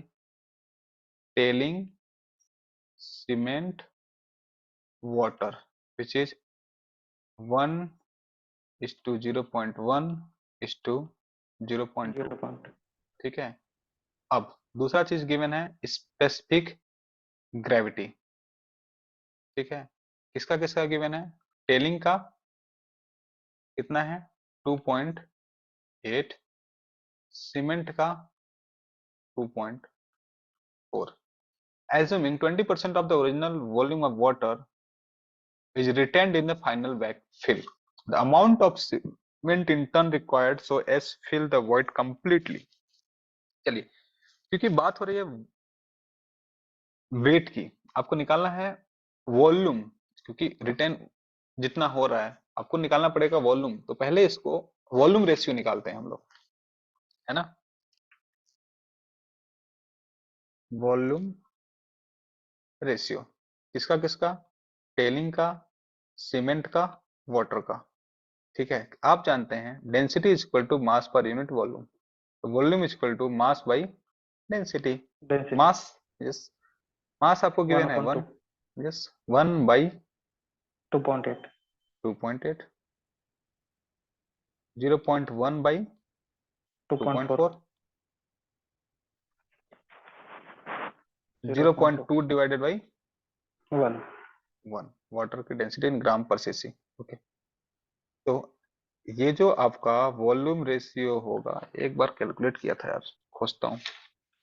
600 हाँ बताइए तो कितना आ रहा है, 600 is to क्या क्या, 600 600?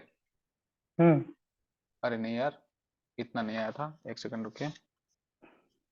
हाँ, सर इस वॉल्यूम रेशियो में थोड़ी सी चेंज ये हो जाता है क्योंकि 20% वॉल्यूम रिटेन हो रहा है ना, तो मल्टीप्लाई 20 कर देते हैं इसका। हाँ 20% कर देते हैं इसका, तब इसी जाके में सब वॉल्यूम। हाँ सर इसी में जीरो हाँ point sir two divide by multiply 0.20। 0.2 divided by, सब वाटर में खाली मल्टीप्लाई 0.20 कर दीजिए। एक सेकंड एक सेकंड, वाटर कौन सा है हमारा, ये है, मल्टीप्लाइड बाई 0.2, यस सर, बस। क्योंकि 20% रिटेन हो रहा है ना। हाँ बस इसका वो रेशियो निकाल लीजिए सर, उससे डिवाइड कर दीजिए तो आ जाता है सर। ओके, बाकी सारा सेम प्रोसीजर। हाँ सर, क्योंकि वॉल्यूम भी आ जाता है ना थोड़ा सा अंदर। ठीक है, अब इसको आप बता दीजिए मुझे, सिंप्लीफाई करने के बाद कितना आ रहा है जी।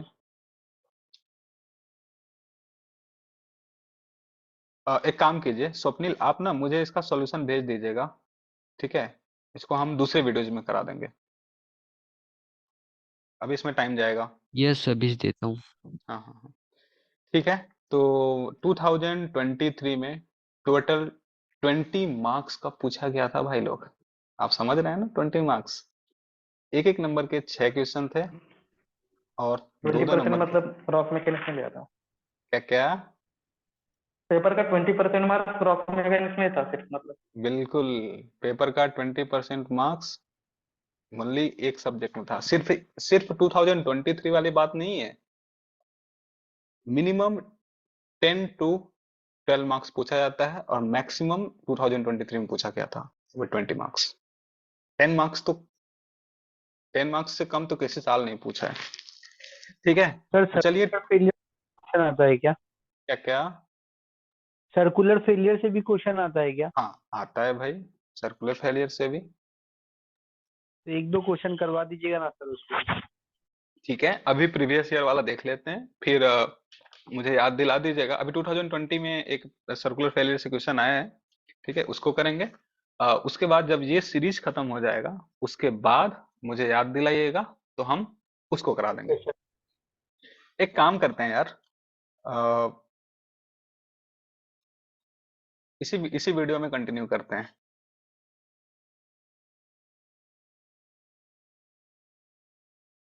अभी दूसरा वीडियो स्टार्ट करेंगे फिर एंड करेंगे। 7 बज के ना, 3 साल का हो जाएगा, कोई बात नहीं।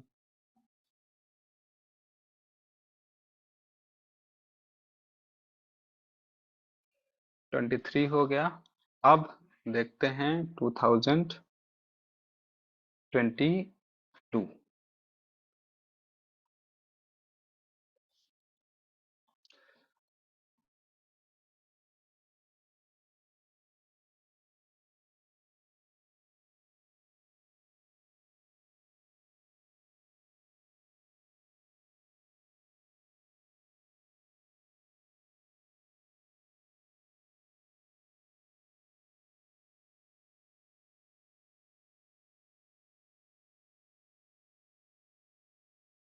ओके, तो चलिए 2022 स्टार्ट करते हैं, और पहला question from roof support system is this. देखिए ये ट्रिब्यूटरी एरिया से ना बहुत सारे क्वेश्चंस आते हैं, आइदर न्यूमेरिकल और थ्योरी। ठीक है, क्वेश्चन क्या था, the correct vertical stress profile in the case of tributary area method for pillar design is. देखिए सर क्वेश्चन क्वेश्चन नहीं दिख रहा है, नहीं सर। यस सर, शो नहीं हो रहा। ओके 2022 अब दिख रहा है? Yes sir. ओके देखिए क्वेश्चन क्या था, the correct vertical stress profile in the case of tributary area method for pillar design is.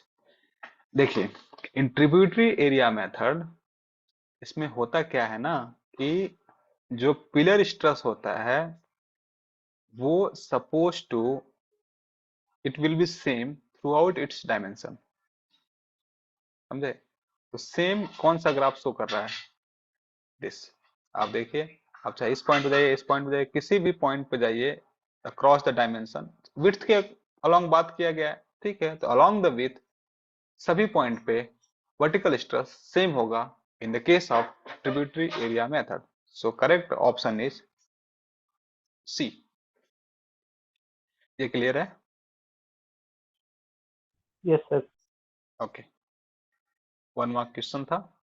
अगला क्वेश्चन, क्वेश्चन क्या था एक्चुअली, ये जो क्वेश्चन था ना एक्चुअली आरएमआर ये वो से रिलेटेड था, इसलिए हमने इसमें रख लिया। हालांकि ये क्वेश्चन ओरिजिनली आपके मेटल माइनिंग का है, जहां पे मेटल माइनिंग से एक क्वेश्चन हर साल पूछा जाता है सिलेक्शन ऑफ माइनिंग मेथड से, ठीक है? उसी टॉपिक से ये क्वेश्चन है। तो देखिए क्वेश्चन क्या था, the bottom section of the stopping block has dimension this if the modified RMR of the rock mass is 50, the appropriate method of mining on the base of lobster chart in the figure। देखिए आपको given है RMR, वो given है 50, दूसरा given है dimension, ठीक है? अब देखिए आपका RMR this point is given to you, okay, and second axis पे, x एक्सिस पे हाइड्रोलिक रेडियस गिवन है। तो हाइड्रोलिक रेडियस होता है एरिया अपॉन पेरीमीटर। पेरीमीटर। हाँ एरिया कितना है 200 इंटू 40, पेरीमीटर क्या होगा मतलब इसका सरकमफेरेंस का लेंथ, ये क्या होगा length. 2 into length plus width, length 200 plus 40। Plus 40। तो इसको जब आप सॉल्व करते हैं ये आपको मिलता है 16.66। 16 अब देखिए सपोर्टेबल कैटेगरी। 10 टू 20 के बीच में आएगा, मान लेते हैं कि यहाँ कहीं पे हमारा 16 आ रहा है, ठीक है? मतलब कि आपको मिल रहा है दिस। सपोर्टेबल। अरे यार कहाँ जा रहा है, एक सेकंड, सपोर्टेबल में आएगा बिल्कुल।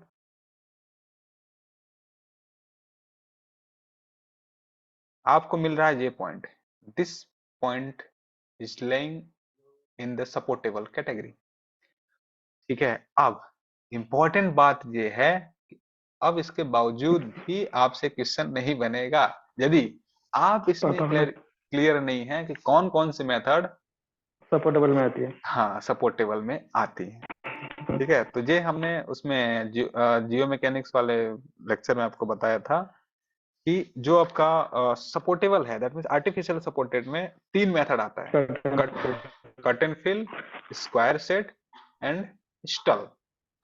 कट एंड फिल है, so option number B is the right answer. Right. अब देखिए श्रिंकेज एंड सब लेवल, ये दोनों हैं अनसपोर्टेड, अनसपोर्टेड।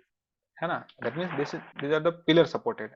ब्लॉक केविंग तो इसको तो सब जानते हैं, this is caving method. Okay अगले सवाल की ओर चलते हैं। अगला सवाल ये रहा, क्वेश्चन क्या है, दिस क्वेश्चन देखिए again from geotechnical property of the rock mass, that means physical property of the rock mass से पूछा गया था। क्वेश्चन क्या था, water flow through a vertical sand column of a cross sectional area is this. आपको area given था 4000, yes Darcy law, 4000 mm square and length of the sample is 300 mm। पता है यहां से ना बहुत दिनों से कांस्टेंट हेड मेथड पूछ रहा है, बट इसमें यदि नया पूछना होगा तो क्या पूछेगा आपको पता है ना, variable head method. For a head h is equal to 600 mm and seepage is 100 mm cube per minute। You have to calculate hydraulic conductivity, that means coefficient of permeability in mm per minute। तो आप जानते हैं ये कहाँ आएगा, आप जानते हैं velocity of seepage is directly proportional to hydraulic gradient. अब उस प्रोपोर्शनलिटी को हटाते हैं तो आपको एक कोफिशिएंट मिलता है which is your hydraulic conductivity या कोफिशिएंट ऑफ परमिबिलिटी, है ना। अब आई क्या होता है, डेल्टा एच बाई एल, ठीक है। और इस तरह से आपका v हो जाएगा डेल्टा एच के बाई एल। बट वेलोसिटी आपको गिवन नहीं है, आपको गिवन है डिस्चार्ज क्वांटिटी। तो डिस्चार्ज कंटिन्यूटी इक्वेशन लगाइए, quantity is equal to area into velocity, ठीक है। अब यहां से आपको मिल जाएगा, आप रखिए क्या, वेलोसिटी की वैल्यू रखिए, a ऑलरेडी है डेल्टा एच के एल, आपको चाहिए क्या k, तो यहां से मिल जाएगा k is equal to Q L by A H, ठीक है। q आपको गिवन है विच इज 1000, किस यूनिट गिवन है, mm क्यूब पर मिनट, ठीक है। यूनिट ध्यान देख लेंगे हम, पहले रख लें। Length is your 300 mm, okay. Delta H is your 600 mm, okay. Cross sectional area is 4000 mm। अच्छा यूनिट अब चेक कर लेते हैं यार, ये 1000 किस में है, mm क्यूब पर मिनट में, 300 क्या है, mm है, ये 600 क्या है, ये भी mm है। This and this get cancel out, आपको चाहिए किसमें, mm पर मिनट में, तो ये पर मिनट। हाँ ये किसमें होना चाहिए, mm स्क्वायर में, जो कि ऑलरेडी है mm स्क्वायर में, ठीक है। mm स्क्वायर से इसका 1 mm कट जाएगा, mm पर मीटर mm पर मिनट में ये आपको वैल्यू दे देगा। किस डेसिमल तो पूछा गया, राउंड ऑफ 3 डेसिमल प्लेसेस, ठीक है। तो आफ्टर सिंप्लीफिकेशन ये जो आंसर होगा 0.012 mm पर मिनट। सिंपल प्रॉब्लम था। अगला सवाल देखते हैं, 1 मार्क का था। अगला सवाल था द मॉडिफाइड लॉफोर्ड डायग्राम। देखिए यही क्वेश्चन मतलब इसी टॉपिक से 2023 में पूछा गया था, और हमने टेस्ट सीरीज में भी वहां से यहां से भी एक ग्राफ और बचा है पूछने को, तो कहीं इस बार पूछ ना दे, ठीक है। इसलिए हमने फुल लेंथ मॉक 2 में यहां से जो रिमेनिंग ग्राफ है उसका क्वेश्चन आपको दे के रखा है, ठीक है। क्वेश्चन क्या था, the modified Lauffer diagram as shown in the figure relates to roof span RMR and stand up time in a metal mine. Roof span of tribe 4 metre which is Y axis पे roof span बताया गया है, X axis पे stand up time बताया गया है, ठीक है। और ये जो स्केल है ये आरएमआर गिवन है, ठीक है। फिर बोल रहा है if RMR of the mine change from 40 to 60 then stand up time increase by a factor. देखिए ये बोला जा रहा है कि स्पैन कितना है आपका 4 मीटर, ठीक है। इनिशियली आपका आरएमआर है 40 कितना है भाई, 40 40, ठीक है। फिर बोला जा रहा है कि जब हमारा आरएमआर 60 हो जाए, ठीक है, तब स्टैंड अप टाइम कितने गुना घटेगा या बढ़ेगा, इंक्रीज बोला गया है मतलब बढ़ेगा। इस केस के लिए बढ़ेगा। स्टैंड अप टाइम निकाल लीजिए और इस टाइम के स्टैंड अप टाइम निकाल लीजिए, और यहां से आप रिलेट कर लीजिए कि कितना गुना बढ़ रहा है। तो इसको कैसे डिवाइड कर किया लेंगे। जाए, यस यस। तो देखिए RMR this axis, this line showing RMR, this is span and this is your stand up time, ठीक है। अब देखिए हम इसको पॉइंट फाइंड आउट करते हैं, ठीक है। तो देखिए आरएमआर कैसे, के करस्पॉन्डेंस देखेंगे सर। यस आरएमआर और रूफ स्पैन के कॉरस्पॉन्डिंग देखेंगे, तो चलिए उन्हीं को देखते हैं। Yes this is my span 4 meter, okay. और आरएमआर कितना है 40, ये रहा 40 आरएमआर का लाइन। हमें मिल गया एक point which is this point, this point. इस पॉइंट के कॉरस्पॉन्डिंग हमने स्टैंड अप टाइम देखा, तो ये है हमारा स्टैंड अप टाइम, ठीक है, अब देखिए कितना स्टैंडर्ड टाइम है, यहाँ पे देखिए 10 टू द पावर, अच्छा आवर में गिवन है ना, 10 टू द पावर 0 मतलब 1 आवर, और ये है 10 आवर। तो स्केल पता करते हैं, दिस इज 2 आवर, 3, 4, 5, 6, 7, 8, 9, 10, मतलब एक एक का मार्जिन है।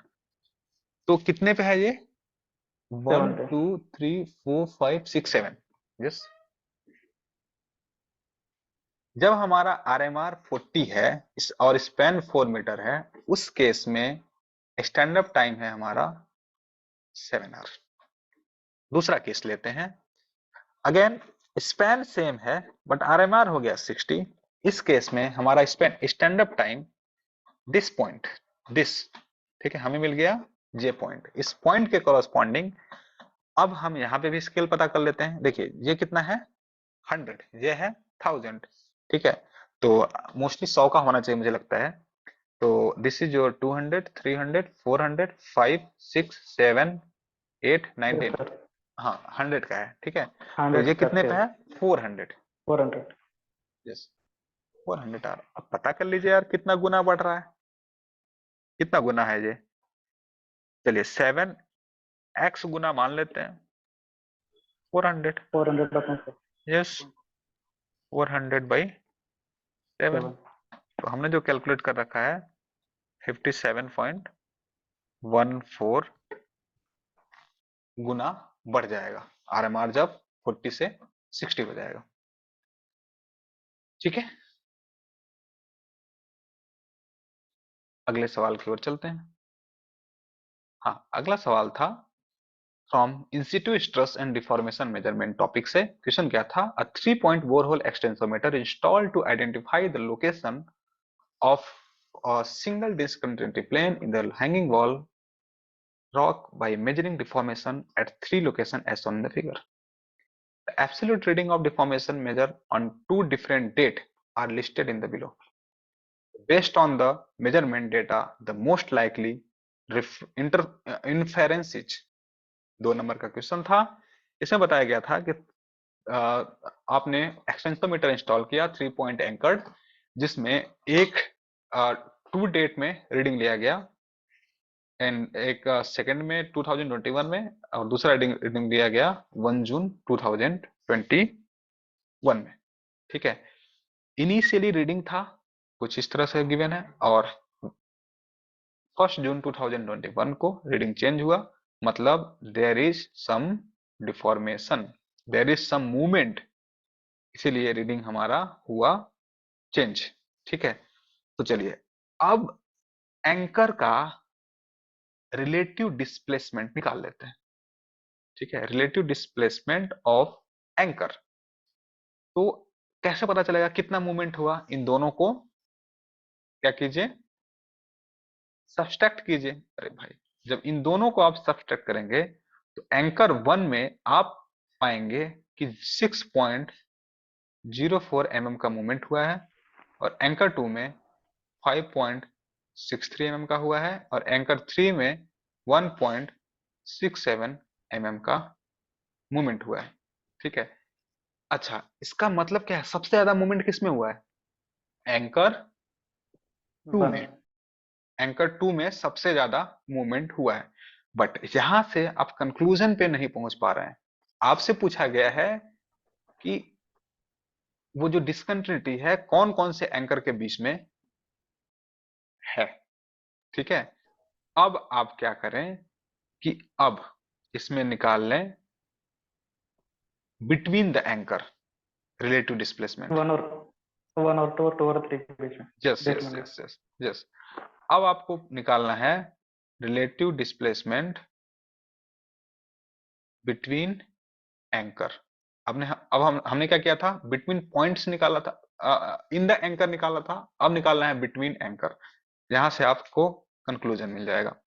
अब देखिए बिटवीन द एंकर कैसे पता चलेगा, इन दोनों को सब्सट्रैक्ट कीजिए और आपको मिलेगा, कितना मिलेगा 0.41 mm, ठीक है, और इन दोनों को सब्ट्रैक्ट कीजिए आपको मिलेगा 3.96 mm, ठीक है, और यहाँ पे कुछ नहीं है, दैट मीन्स यहाँ पे मिलेगा 1.67 mm। आप देख पा रहे हैं बिटवीन एंकर 2 एंड 3 यहाँ पे हाईएस्ट मूवमेंट हुआ है, मतलब this zone is highly affected, this zone. So option number B is the right answer. Okay, आगे चलते हैं। एक्चुअली ये प्रैक्टिकल प्रॉब्लम था, ठीक है, आगे चलते हैं। क्वेश्चन क्या है, in a uniaxial compressive strength test a rock sample of diameter 50 mm falls at an angle of 60 degree as shown in the figure. If the peak load at failure is 120 kN, the normal stresses and shear stresses on failure plane respectively in megapascal। ठीक है, तो आप जानते हैं this is under 1D loading. तो 1D loading के case में normal stress और shear स्ट्रेस कैलकुलेट करने का आपको फॉर्मूला पता है, ठीक है। दूसरा चीज, अब मोहर सर्कल मेथड से भी लगा सकते हैं, बट फॉर्मूले वाले से थोड़ा फास्ट हो जाएगा, इसलिए यहां से लगाते हैं। Normal stress under 1D loading is P by A cos square theta and shear stress under 1D loading is P by 2A sin 2 theta होता है ना, sin 2 थीटा। अब इस बात को केयरफुली सुनिएगा, एंगल किसको लेना है, ठीक है। जो आपका अप्लाइड लोड है, ठीक है, अप्लाइड लोड के परपेंडिकुलर जो क्रॉस सेक्शन होगा वहां से आपको एंगल लेना है, समझे। दिस इज अप्लाइड लोड के परपेंडिकुलर जे हमारा क्रॉस सेक्शन है, जहां से एंगल ऑलरेडी बता के रखा है 60। और ये चीज यदि आपको ना भी पता होता फिर भी इस क्वेश्चन के गलत होने के चांसेस बहुत कम थे, ठीक है। तो आपको P गिवन है 120 किलोमीटर, निकालना है मेगा पास्कल में। तो न्यूटन पर एमएम स्क्वायर आप जानते हैं क्या होता है, न्यूटन पर एमएम स्क्वायर होता है मेगा पास्कल। तो डायमेंशन जो इसका है उसको एमएम में लीजिए, मेगा पास्कल में आ जाएगा, ठीक है। 120 इंटू 10⁻³ न्यूटन। एरिया आपको किस में लेना है, एमएम स्क्वायर में। तो π/4 इंटू डी स्क्वायर क्या है 50 स्क्वायर इंटू कॉस स्क्वायर 60। इसके ऑप्शन भी होंगे आई थिंक यार, हाँ। तो इसको जब आप सिंप्लीफाई करते हैं तो ये आपको मिलता है as I calculated 15.27 megapascal. अब सिंपल, ये भी formula based problem. 120 into 10⁻³ divided by 2 into π/4 into D square into sine 120। After simplification, this will give you 26.46 megapascal. 15.27, ठीक है, 26.46। So option number A is the right answer। एक second,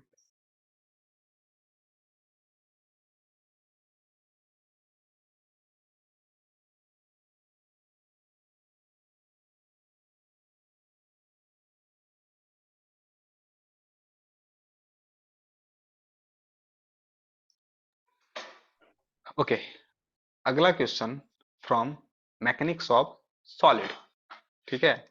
देखिए आपके syllabus में नहीं है फिर भी क्वेश्चंस आते हैं। 2023 में जो शियर स्ट्रेन वाला था वो भी मैकेनिक्स ऑफ सॉलिड से था, ये भी मैकेनिक्स ऑफ सॉलिड से था, ठीक है। क्वेश्चन क्या था, two weightless cable of equal length, दोनों का इक्वल लेंथ है, क्रॉस सेक्शनल एरिया सेम है, hanging from a ceiling as shown in the figure, they are connected by the horizontal light bar of length 1 meter. इस bar का जो length है which is 1 meter, okay, which is pulled by a force F. The modulus of elasticity of cable 1 and cable 2 is given. Then if the deformation in the both cable is equal, यदि ना भी बोले ना तो series connection का ये assumption है, deformation in equal लेना है सर इसको। हाँ इक्वल लेना है, ठीक है। आपको निकालना है डिस्टेंस, ठीक है। अब देखिए पहली बात कि given data modulus of elasticity for cable 1 is 50 gigapascal, modulus of elasticity for cable 2 is 200 GPa, ठीक है। बोला गया है दोनों केबल में डिफॉर्मेशन सेम है। ठीक है, डिफॉर्मेशन हम जानते हैं क्या होता है, P L L upon plus A. yes, दोनों में लेंथ और क्रॉस सेक्शनल एरिया सेम बताया गया है, फोर्स और मॉडुलस ऑफ इलास्टिसिटी अलग अलग है। ओके, इसी तरह से दूसरे के लिए P2L by AE2, A L cancel out हो जाएगा। ठीक है, और P1 बाई P2 आपको मिल जाएगा, P1 by P2 is equal to 1 by 4 50 by 200। ठीक है, अब ये तो निकालना ही था आपको, आपको निकालना है x। यहां से तो काम नहीं हुआ, अब दूसरा तरीका खोजते हैं भाई, क्योंकि ये सिस्टम, moment हाँ हाँ, ये सिस्टम moment लेंगे। इक्विलिब्रियम में होगा। यस यस, मोमेंट लेना पड़ेगा। ठीक है, तो ये सिस्टम आपका इक्विलिब्रियम में होगा, तो अपवर्ड लगने वाले forces must be equal to, अरे भाई, जो डाउनवर्ड लगेंगे। डाउनवर्ड लग सेम।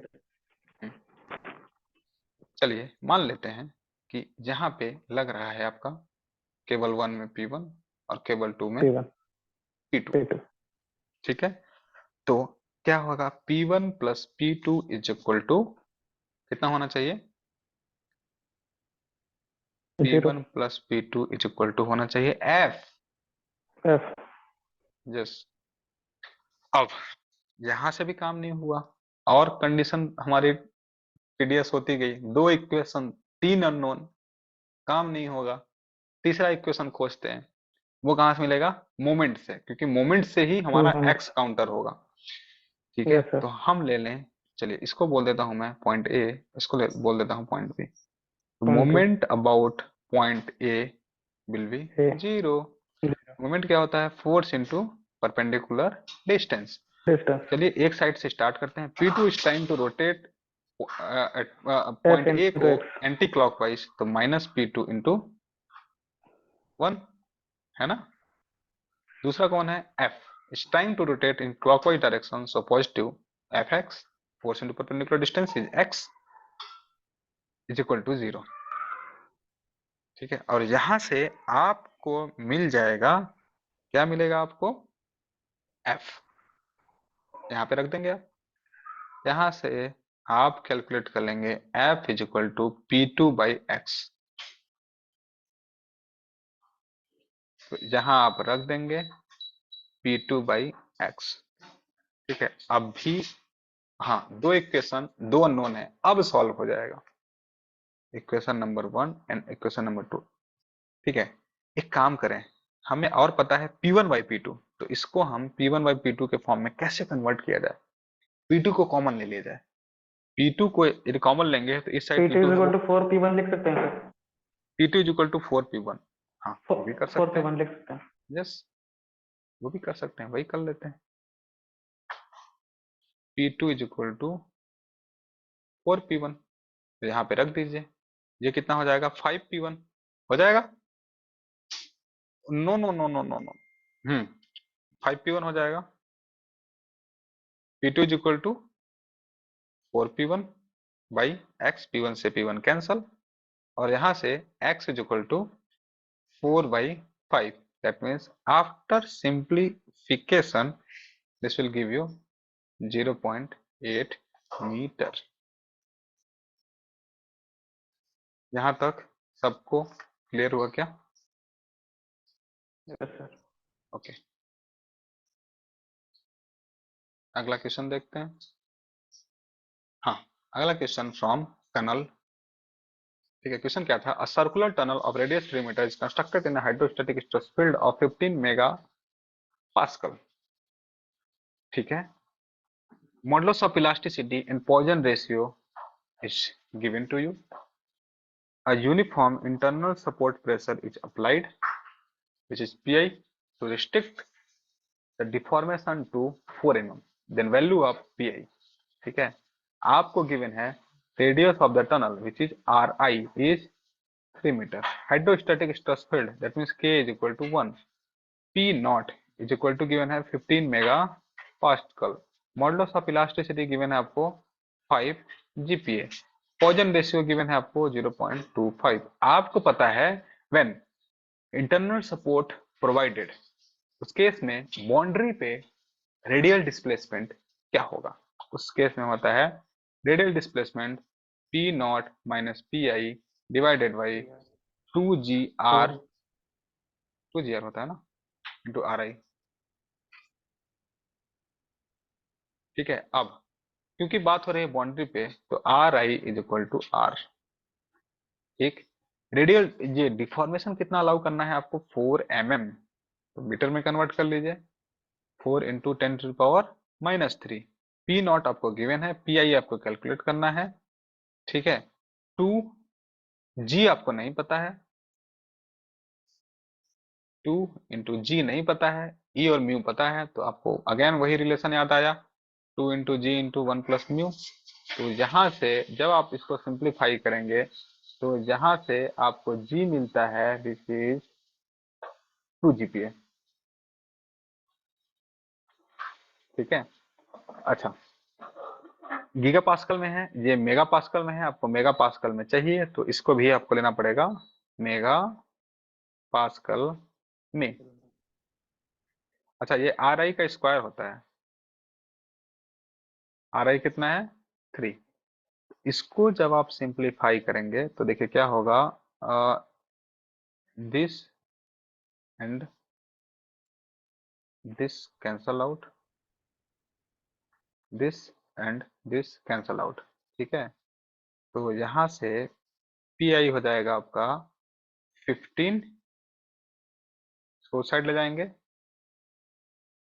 16/3। हाँ, 16/3। इसको जब सिंप्लीफाई करेंगे तो this will give you 9.66 mega pascal which is your answer. ठीक है, अगला सवाल आपके स्क्रीन के सामने ये रहा और इस क्वेश्चन के लिए आपको मिलेंगे 2 करोड़ रुपए। क्वेश्चन क्या है? The extraction ratio during development of a board and pillar panel is 0.15 in a flat coal seam. देखिए अगेन ट्रिब्यूटरी एरिया मेथड से पूछ दिया, 2023 में भी पूछा था इनसे। यस, एक्सट्रैक्शन रेशियो आपको गिवन है। ठीक है, फिर बोल रहा जा रहा है the panel is further extracted bye widening the gallery. ठीक है, अगेन आप उसको गैलरी को वाइडनिंग कर रहे हैं, उस केस में एक्सट्रैक्शन रेशियो चेंज हो रहा है। तब पूछा जा रहा है कि बताइए कितना परसेंट व्हीलर स्ट्रेस में चेंजेज आएगा कंसीडरिंग ट्रिब्यूटरी एरिया मेथड। मतलब यदि मैं पहले केस का एक्सट्रैक्शन रेशियो को R1 बोलूं which is given to you 0.15 और दूसरे केस में एक्सट्रैक्शन रेशियो 0.25। ठीक है, अच्छा आपको निकालना है कितना परसेंट व्हीलर स्ट्रेस चेंज हो रहा है, तो आपको निकालना, फॉर्मूला पता होना चाहिए, वही formula gamma H into 1/1 minus R. ठीक है, तो परसेंटेज चेंज कैसे निकालेंगे आप? दूसरे केस में हम मान लेते हैं कितना होता है, व्हीलर स्ट्रेस होता है σ2, पहले केस में σ1।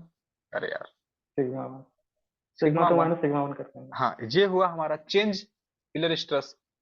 परसेंटेज निकालना है तो किसके रिस्पेक्ट में चेंज हो रहा है? इनिशियली जो था, है ना? इनिशियल। हाँ, इसको ऐसे लिखते हैं यार, रुकिए, σp2 minus σp1 divided by σp1। Percentage में पूछा गया है तो इंटू 100%। ठीक है, देखिए P1 और P2 दोनों में गामा H आएगा, आएगा ना? हम क्या कर लें, गामा H ले लें कॉमन। ठीक है, बचेगा क्या? 1/1 minus R1 minus 1/1 minus, sorry R2 होगा यहाँ पे, 1/1 minus R2, R2 minus R1 divided by gamma H into 1 minus R1। Yes sir.